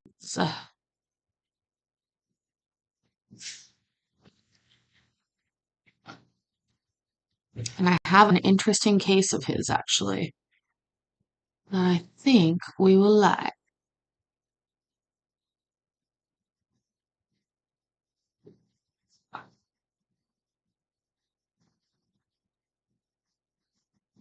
I'm gonna have to get rid of the Streamlabs. He's making me look like a loser. Okay.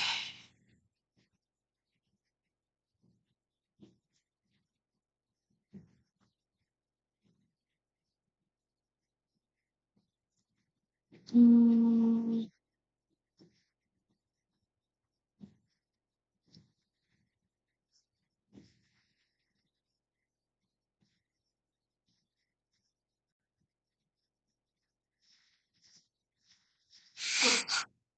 You guys are so funny in the chat. You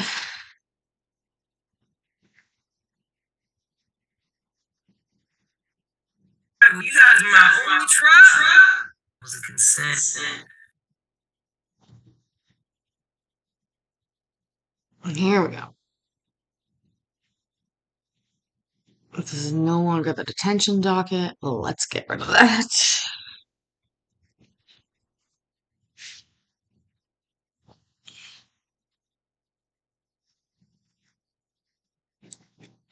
Some of you may have seen this already. Some of you may not have, but this is I think a good little case. Let's watch it. All right, well, you guys are my only trial. Now listen, thank you, Mia. You are free to go. Thank you, Your Honor. Well, observers, I guess you'll get to observe a trial. So this is what we're going to do. I'm going to have everybody individually. And Mr. Costin, give me 1 second. I'm going to give you that reset date. I'm going to have everybody clearly identify themselves who are here. And then I'm going to ask some questions from the plaintiff, and then I'll ask some questions for the defendant. I just want to be clear that by going forward today, you are consenting to having a trial via Zoom. And I'm going to get everybody's consent as we move forward. But before I do, I just want to see if I can get Mr. Cossum out of here. Clerk, have you had any information on a new date? Unfortunately, Judge Davis, even for your calendar, it's up to the max. You can't put on it. Well, I don't know, put on anybody else. Mr. Cossum, let me ask you a question. Can you unmute yourself?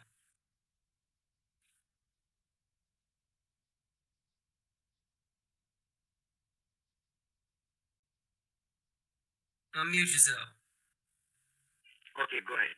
All right, so this is the thing. As I explained to you, the defendant clearly has tried to get on via Zoom. They have been unable to get on via Zoom. That is clearly a technical issue, which generally would justify a reset because they've reached out. Now, that reset can't be done until the 21st. And as much as that pains me, because I understand that I want resolution for all parties involved, based upon scheduling, that is the only thing that we have. I want to let you know that if she didn't show, I would have been happy to give you what you asked for, but she showed. And so as a result, we're going to be resetting the matter because we can't reset it any sooner until the 21st of March. You're going to get the new notice. If she's not here on that date, then we'll obviously address that back, but she'll have more than enough time to make sure she can access Zoom and know how to work it. All right? So if she's not there on the 21st, we're just going to move along. All right? Thank you, Your Honor. No, thank you for your patience, and I'm going to let you go. You'll get the new notice. Bye. Bye-bye. All right. Reset. All right, folks, let's start with the plaintiff, Mr. Young, T. Young. Unmute yourself.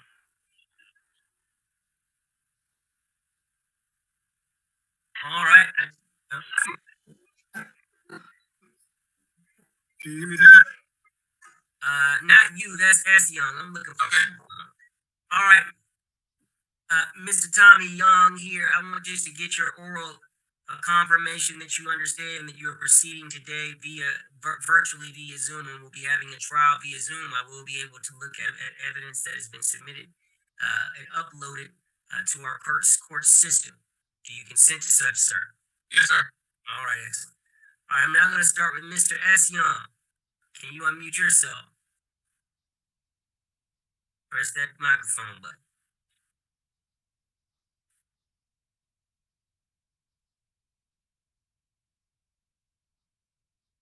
All right.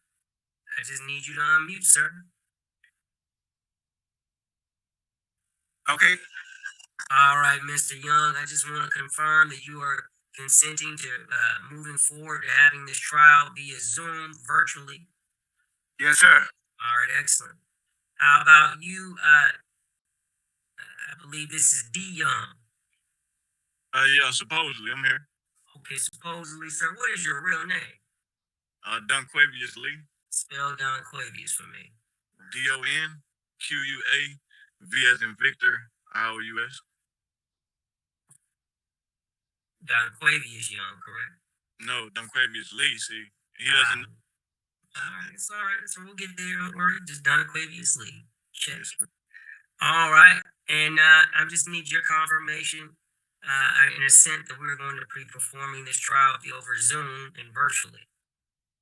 And virtually. So is there an option to perform it in the courtroom? There's an option, but it'll be quite some time, and you might very well have to pay into the registry of the court until that time.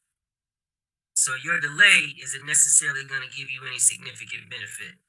But hey, I'm not asking for the benefit. I thought the benefit would be more likely if we was in the courtroom actually until the presence, you know what I'm saying, presenting the evidence or whatnot. Well, this wouldn't be a jury trial. This would be a bench trial. A bench trial. Okay, you can yeah, I consent. All right. And ma'am, I see. I forgot how to pronounce your last name. How do we pronounce your last name, Laura? You're on mute at the moment. My name is Evelyn Harvard, Judge, not Laura Shihab. Evelyn Harvard. Okay, spell that for me. Harvard. No, spell Evelyn. Spell Evelyn. I'm sorry. Evelyn, EVLY. Didn't know you spell it a different way. I can't. It's Evelyn. I'm sorry. EVELYN. Okay, got it. All right.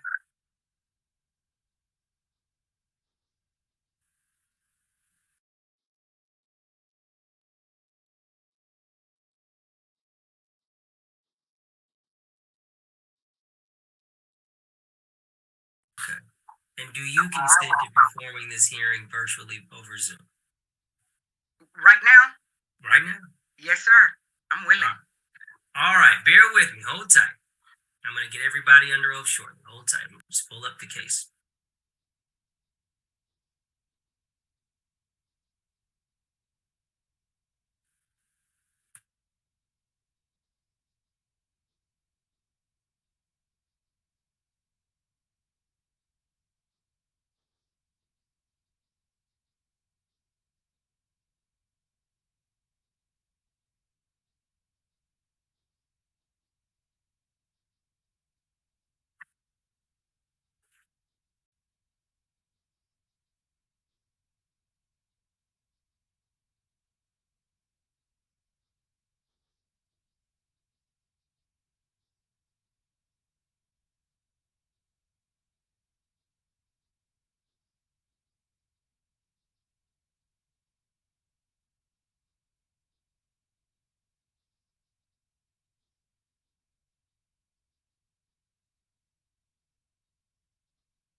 Oh my God, you guys are killing me in the chat.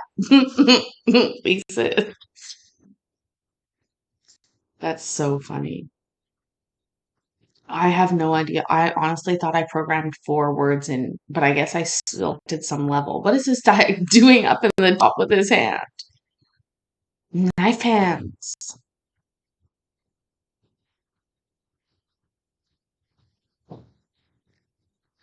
Is he praying?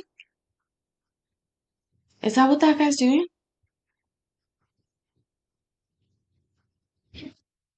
All right. I'm going to get everybody under oath, but I vaguely recall this after looking at everything. So everyone involved, unmute. I see a witness here. Normally, who's W6? Lavorn Young, Levorn, Y-O-U-N-G. Are you a witness, or you think that or do you live in the property? I'm just a witness, sir. Okay. I'm a sibling with some input. That's it. All right. Well, hold tight. You can be on mute. Okay. D Young, everybody unmute, other than WY6 and the observers. All right. S Young, unmute.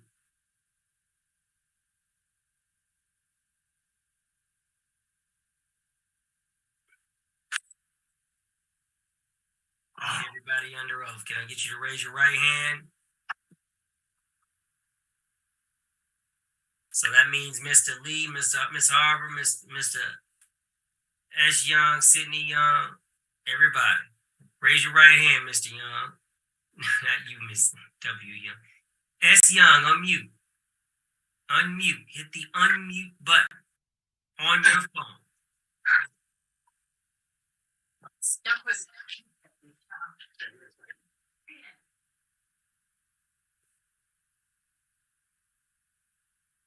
What are they doing? Unmute yourself.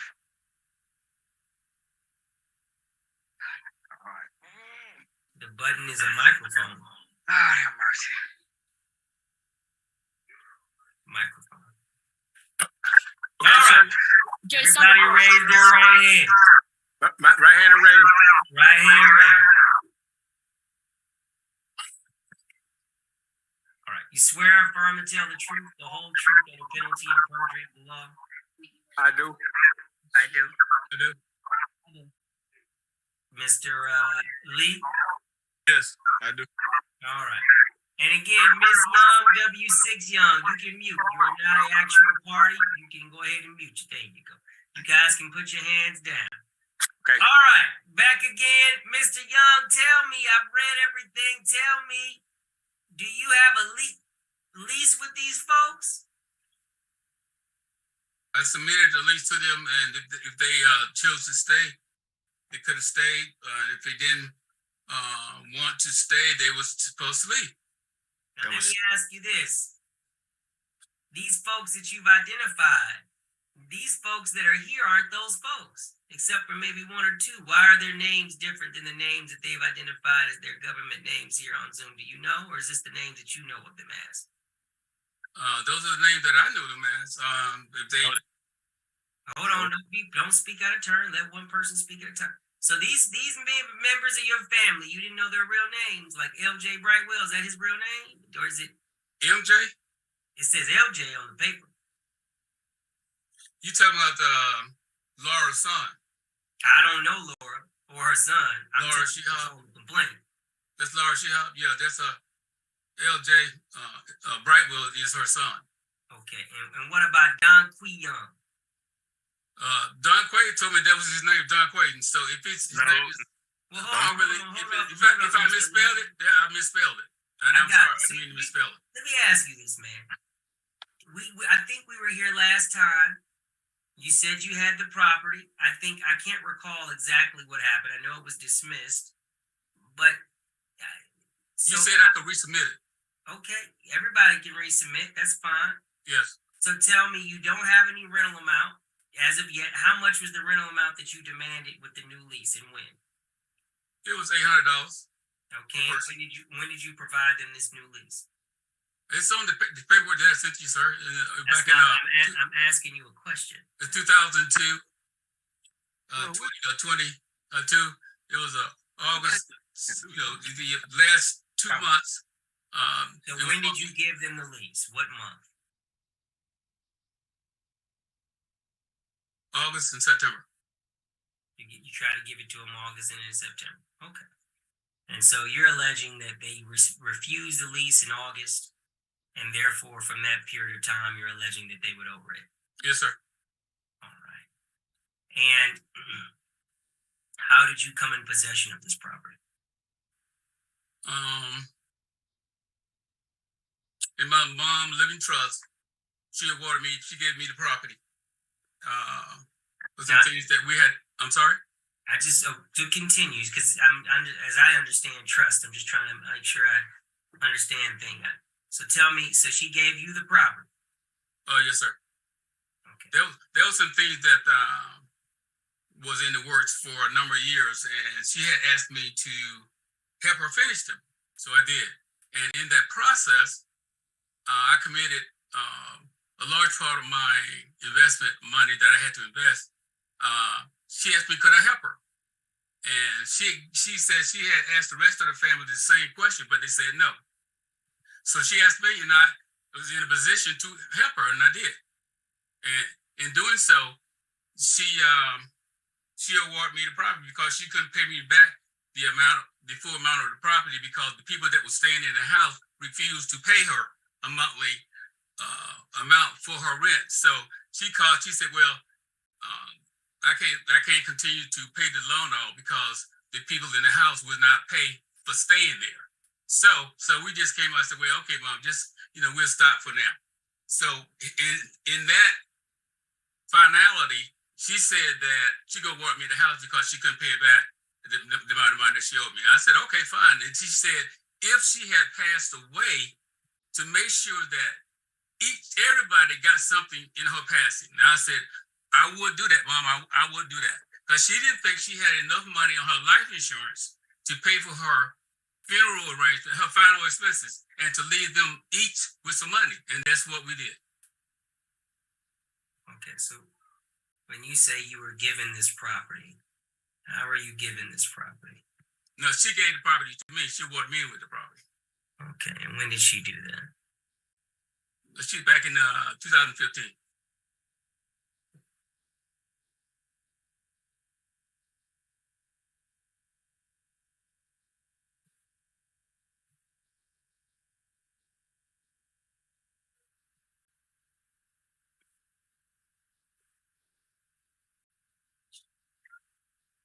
I see a 1990 deed there that you supplied, a quitclaim deed for 1990.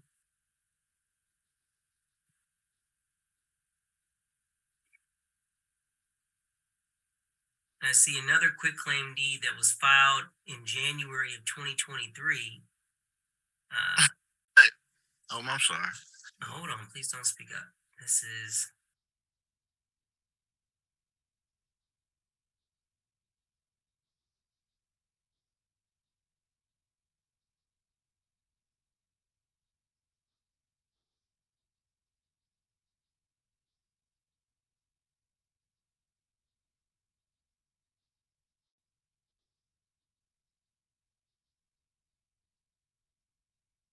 Okay, and this was October 1st.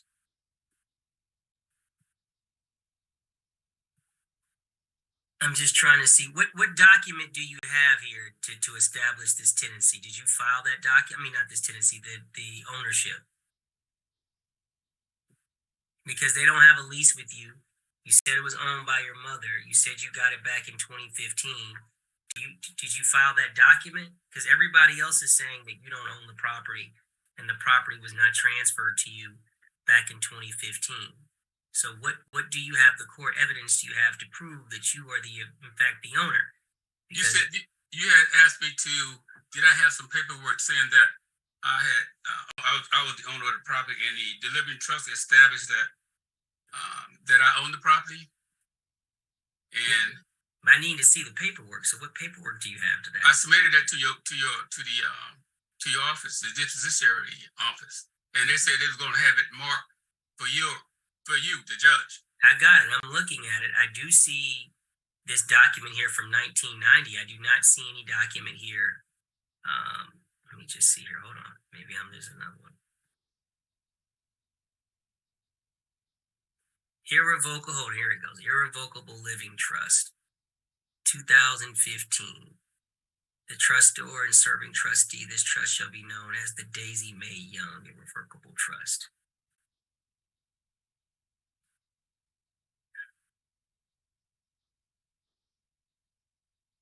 Schedule B. Is the address 3256 Stratton? Is that what you're talking about? Right, 3256 Stratton Lane, Scottsdale, right. Okay, all right, hold on. And it says property will be brought out. It says property will be brought out by Tommy R. Young and paid to each family member a share of $1,300 and $2,000 each, depending on time of expiration of follows. Will be brought out.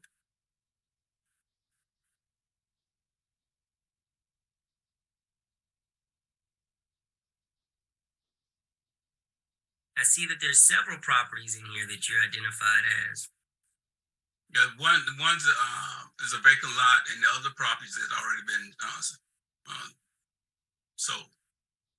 And I leave all the rest of the remainder of trust property administered by Loretta Young. It's talking about like the living room suite, bedroom suites, and those kind of things. She's going to disperse that to those individuals.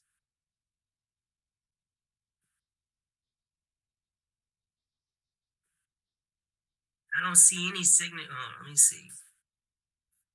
Daisy Mae Young, trustor.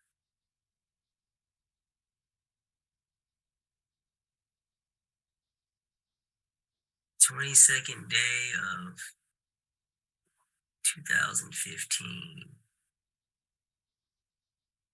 Trustor, trustee. I see Daisy May, but it doesn't. That's really weird. Why is it like that?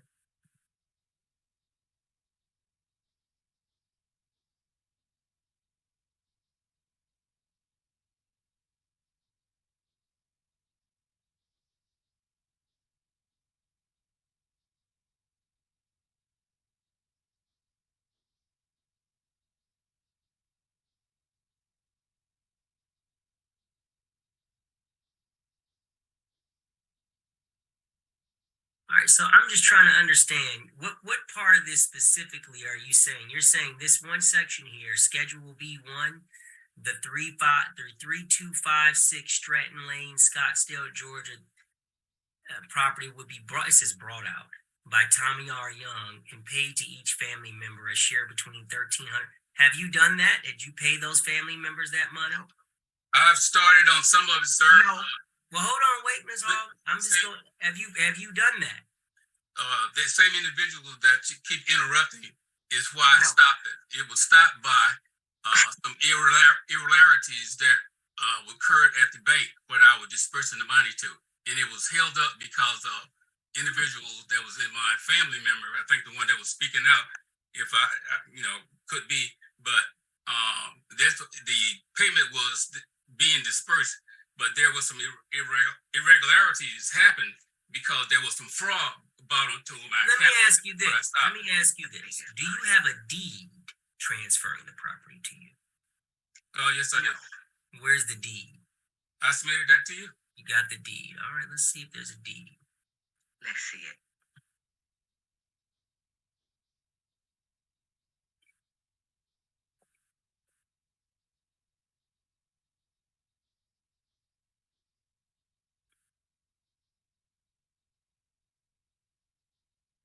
See a deed. Maybe I'm looking at it wrong.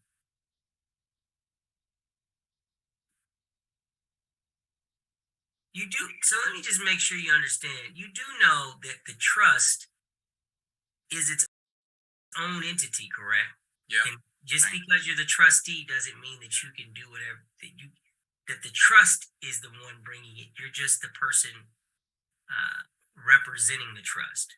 And that I own the property as well. It doesn't say that. Yes, it does, sir. Yes, it does. Hold on. I'm going to read this. Maybe I'm missing something. The only part of and I'm going to just post it. Hold on. Give me 1 second. I'm going to share my screen.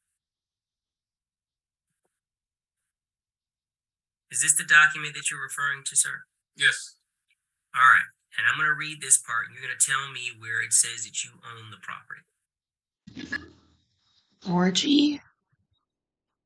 3256 Stratton Lane, Scottsdale, Georgia, 30079 property will be brought out, assuming that's bought out. Yes. By Tommy R. Young and paid to each family member a share of $1,300 to $2,000 each, depending on time of expiration of the follows: Laura Young, Vicky Young, Linda Young, Evelyn Young, LaVarn Young, Loretta Young, Signe Young.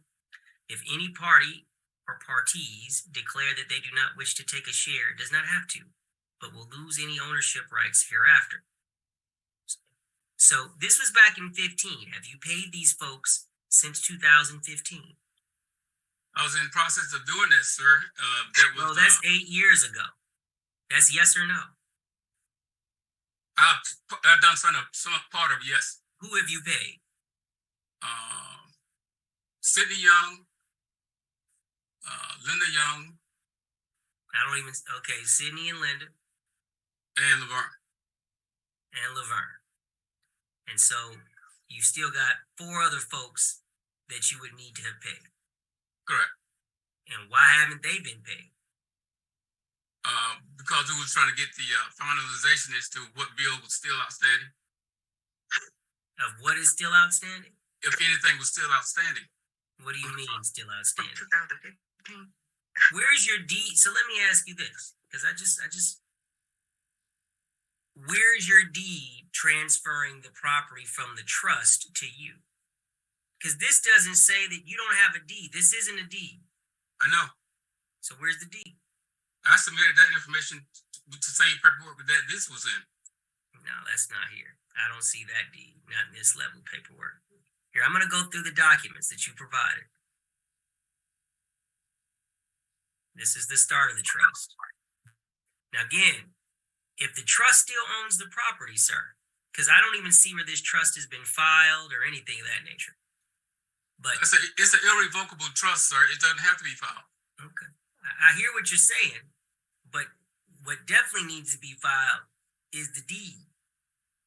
And so to put people and everybody else in the world and the county on notice that you own it. Yes, sir. So death of trustor. I leave in the upon of death of trustor, payment of trustors, debts, funeral expenses, illness, disbursement, listed articles, following distribution shall be made. Daisy Mae Young, state who is to receive property after termination of trust.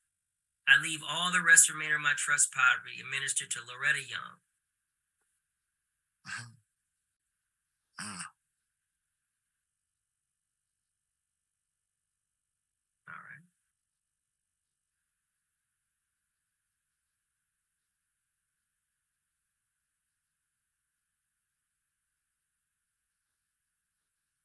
Say, Judge, on these documents, his last name is Tommy Young Jr., right?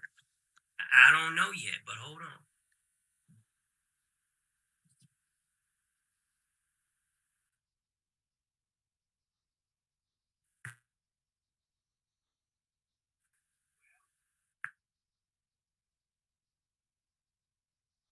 Now, I see you say, I, Tommy R. Young, trustee of my mother's estate, hereby is representing her execution and now the owner of.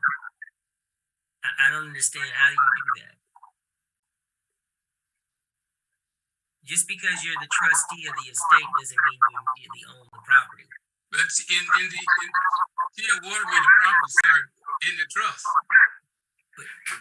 But you have to have a deed. The trust is one thing, but that's why I think I remember. I feel like you don't understand how trusts work. The trust would need to give you a deed. First, the property would need to be transferred to the trust, because then the trust becomes an entity. It's like a person, right? And then that deed, that entity would transfer it to you, right? Okay. But I don't see that here. Show me where I have, otherwise the property is owned by the trust of Daisy Mae Young, and that would have been the party to file suit.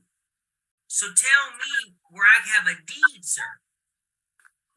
That deed document, I submitted it in that same paperwork, sir. Okay, let's see if we find another. Hold tight. Could have overlooked. I'm going to stop sharing for a second. Because I recall that was the issue prior. We didn't have any proof. Because you asked me for the deed book and page number. I understand. Did you submit that same deed that I looked up a month ago with the documents that you filed this time? Sir? This is your case. You got to provide the court with the evidence. I'm asking you, where is your, here, I'm going to open this back up. Hold tight. And I'm not trying to be difficult with you, but I've explained this to you last time, and I just want to make sure we're not running our wheels around. Right. This is the second amount of documents that you provided the court. All right. That's the month-to-month rental agreement that you provided.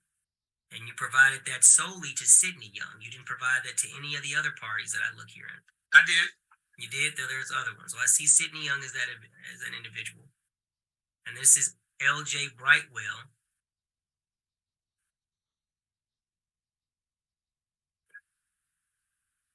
Laura, and then Don Q. Young. Okay. And this was back on, let's see.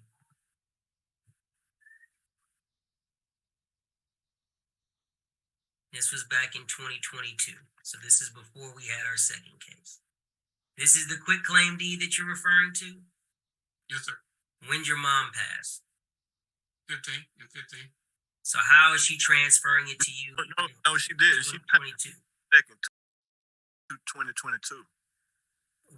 So when your mom passed, Tommy Mr. Young? It was at 15. No, she did. She passed. Wait, hold on. I'm just gonna hear what he has to say first, sir. Don't worry. It's all right.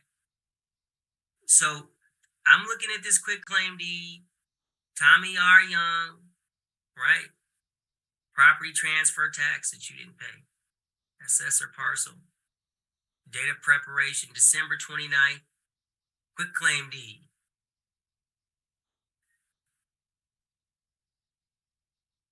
Grantors. Grantees. Who's Esther R. Young? She's my wife. So how are you granting it to yourself if you already own it?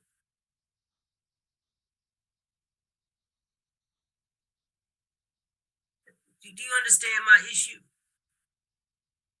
No. No?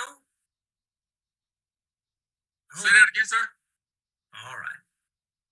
When'd your mother pass away? Why didn't she sign for it? Why didn't the trust sign it? Oh, okay. You said this. I'm sorry. Okay. Listen, you filed this action in February. Right? Right? Are you saying the document that I'm asking for, she says she sold it back to you back in 15. This document is dated for 2022. When'd your mother pass? In 15. So how is she transferring it to you in 2022? Oh, okay. Well, no, answer my question. Don't tell me okay. Well, in the trust, it's dated when she signed it in 15, and in the trust. Well, there was a condition in the trust that you were supposed to do something before that even could potentially be done, and it doesn't seem like you've done it. And if you didn't own the property before she passed, it may be in the trust, because that may not need to be probated. But at the same time, the trust didn't actually transfer you the property. Oh. You see what I'm saying? It said okay. You will get the property, but you have to do this consideration to pay other folks out. But even then, the trust never gave you a deed. So I think what you're saying is this acts as a will, that when you pass, I'm going to get this property, right? But this isn't a will. This is an irrevocable trust. Correct. So if she passed with the will, what she would have done is you would have probated that will, and it would have specifically said you got that property, and you would have got the property, right? In the trust, it said that I get the property. No, it don't say that in the trust. It don't just say that. We brought it up. What it effectively says is you buy out the property. She's gonna allow you to buy it out. And in buying it out, you're to compensate these other folks to buy out their interest. At the price that we stated. But you didn't buy them out before she passed. It didn't say that to buy them out. It said after she passed, sir. Okay. It said after she passed. But this is the problem. Even if that's the case, now you're gonna have to get that probated because you haven't done all those things. The trust don't have to be probated. It says that specifically. But the property, you're saying this is the other issue that I don't think you get. You still need to take the property and put it in the trust. Okay. Wait. Let me hit it again. You still need to take the property and put it in the trust. Okay. So I'm giving you free information. The trust is created. Yes. It's there. Okay. But ain't nothing in it unless it's put in it. Okay. Because Daisy May ain't the trust. Okay. So everything that Daisy wants to give to the trust so that she can then allow you as the trustee to do it, they're going to have to transfer to the trust. Okay. So what I want to ask you is, when did Daisy May transfer the property from her to the Daisy May Trust? The day she signed it. Do you have a deed transferring the property from Daisy May to the Daisy May Trust? The deed, the verbiage is in there. Why are you playing with me, man? I'm not playing. Do I look like somebody who just does this and I just got up one day and said I'm gonna put on this robe? No, okay. So don't listen. If I ask you a real question, I want a real answer. You're trying to evict folk. I'm spending my time, and you clearly haven't done what you're supposed to do. This is your second time coming to me, and I've asked these same questions of you. And you give me a deed that clearly has been drafted after your mother has passed that neither identifies her, the trust, right? So I'm trying to figure out where your authority comes from. Because it doesn't seem like it's there. Okay. So if I don't see a deed from her to the trust, then the trust doesn't own it.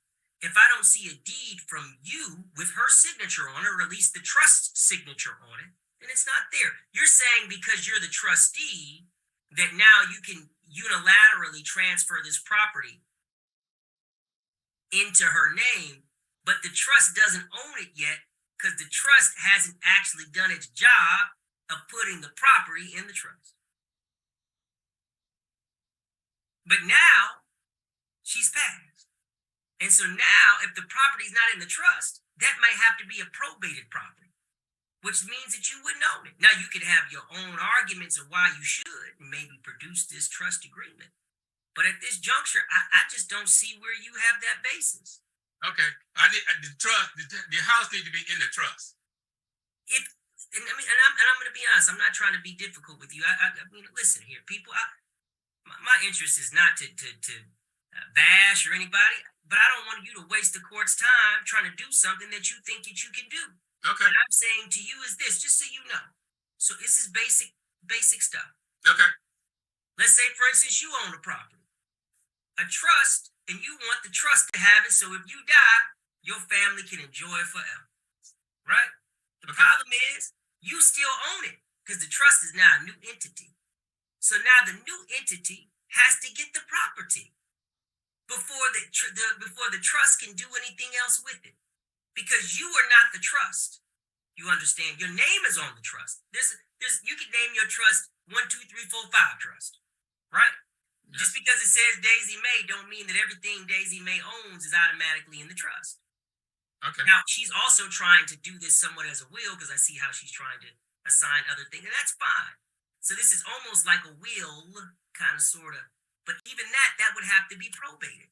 But if you wanted the property to automatically be in the trust, it would have had to already be in the trust. There would have been a deed saying Daisy May transfers this property to the Daisy May Trust. It could have been a quitclaim deed. And then she could have the trust could do whatever they wanted to with that property. But I don't see any documentation of that. I see a quitclaim deed well after the fact. Now you're going to say, well, Your Honor, I'm the trustee. I can transfer that but you can only transfer what you have authority to transfer. And if the property is not in the trust, then you have no authority over that property as the trustee. Does that make sense to you? Kind of, but not clearly. I can see why it wouldn't, because that means you wouldn't get what you wanted. But I'm going to tell you that for this evening, I still have not seen where you've established that you're the appropriate owner to have a landlord-tenant relationship to pursue this action. I've seen a deed that has been filed just 2 months ago, or really a month ago, for a trust that doesn't seem to have any direct, clear ownership of the property. And so I would just tell you, Mr. Young, again, I'm not your attorney, but I'm saying until I can have some clarity here that the trust owned it, and even then, sir, you would have needed to have that document filed, and it would have been, the pursuit of this case would have been in your name or the Daisy May Trust. So it's like one or two things. Either you own it, and you had to pursue it in the name of the Daisy, and you could pursue it in your name, but then I just need a deed from Daisy May Trust to you. Or I need this case to be in the name of Daisy May Trust, but then I'm going to ask, well, Daisy May Trust, when did you get the property? And if neither one of those things are established, then ownership of this property is in the air. So I'm going to dismiss the case in all due respect. But I'm going to hear from the other parties first before I make my final order. Before you go, can I ask a couple questions again? Well, to a degree, again, what I tell you is one thing, but what you can ask, let's see if I can tell you something. Okay, you said the house needs to be in the trust. Well, it's depending upon how the facts look. But I can't tell you exactly what needs to be in order to execute what you want to have happen. But I'm just saying, if the house was, you're saying that you're the trustee and the house is owned by the trust, then I would need to have proof that the trust owns the property. Okay. But anyway, let me hear from the other parties here. I'm going to start with Mr. Lee. I just want to know, like, can anyone evict anyone if they don't have proof of? Anyone can file what everybody wants to file, but that don't mean they're going to get the results that they so desire. Okay, that's all. That's kind of what I want to know, because he's basically trying to evict someone that he doesn't have proof of the property, though.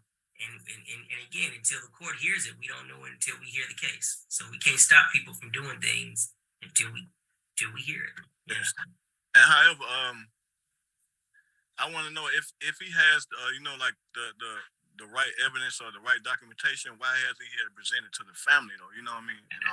That is not a question for me to answer. That is between the family. All right. All right. Miss Hart, anything else? All right, Miss Hart. Thank you so much, Judge. Judge, thank you for taking this time again. I'm sorry that this is happening to us as well as you. Is there any way you can rule that he cannot file any more papers on this case in terms of eviction? Because he has no proof. He's wasting our time. I have already filed papers, letter of administration, to become the administrator. There's 8 siblings. 4 agreed, 4 has not agreed. And all I'm trying to do is get it probated. I got it. And so let me tell you, because of that, and I don't know what the Superior Court would do. I don't know how all the documents would look. I definitely cannot dismiss the case with prejudice because I'm not sure how things may shake out. But as of for today, because the evidence doesn't support the request that he is making, I'm dismissing the case. I can't make a decision on something that hasn't necessarily happened yet. You're still on mute. Sorry, I put myself in. One quick thing. So with him, okay, is he able to continue to file papers on this irrevocable trust about the house being in it when you know it's not in it, knowing that it should be probated? Again, I can't comment on because I can't say what he will do. And okay, I don't know what he will present. I can just look at what's in front of me, and the documentation that he has provided does not provide clear evidence that there is a landlord-tenant relationship between the parties. And as a result, that case is going to need to be dismissed. And so, Mr. Young, as you proceed, it is up to you how you proceed.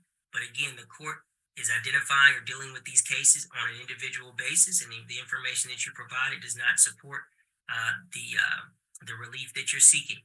So I'm going to dismiss the case, and you guys are free to go for this evening. You have a blessed one. Thank you. Thank you, Judge. All right. And with that, that will address all the cases on the 2/23/2023 landlord-tenant dispossessory calendar. You can. And with that, that will address all the cases on our 2023 Friday evening docket. It's now 11:15, folks. I thank you so much all for coming. Amy, take care. Jonathan, CRD, Mayor, Lil Peppa, Lisa, Viking, Monica, obviously. Who else is in here that I've been missing? Other people were too.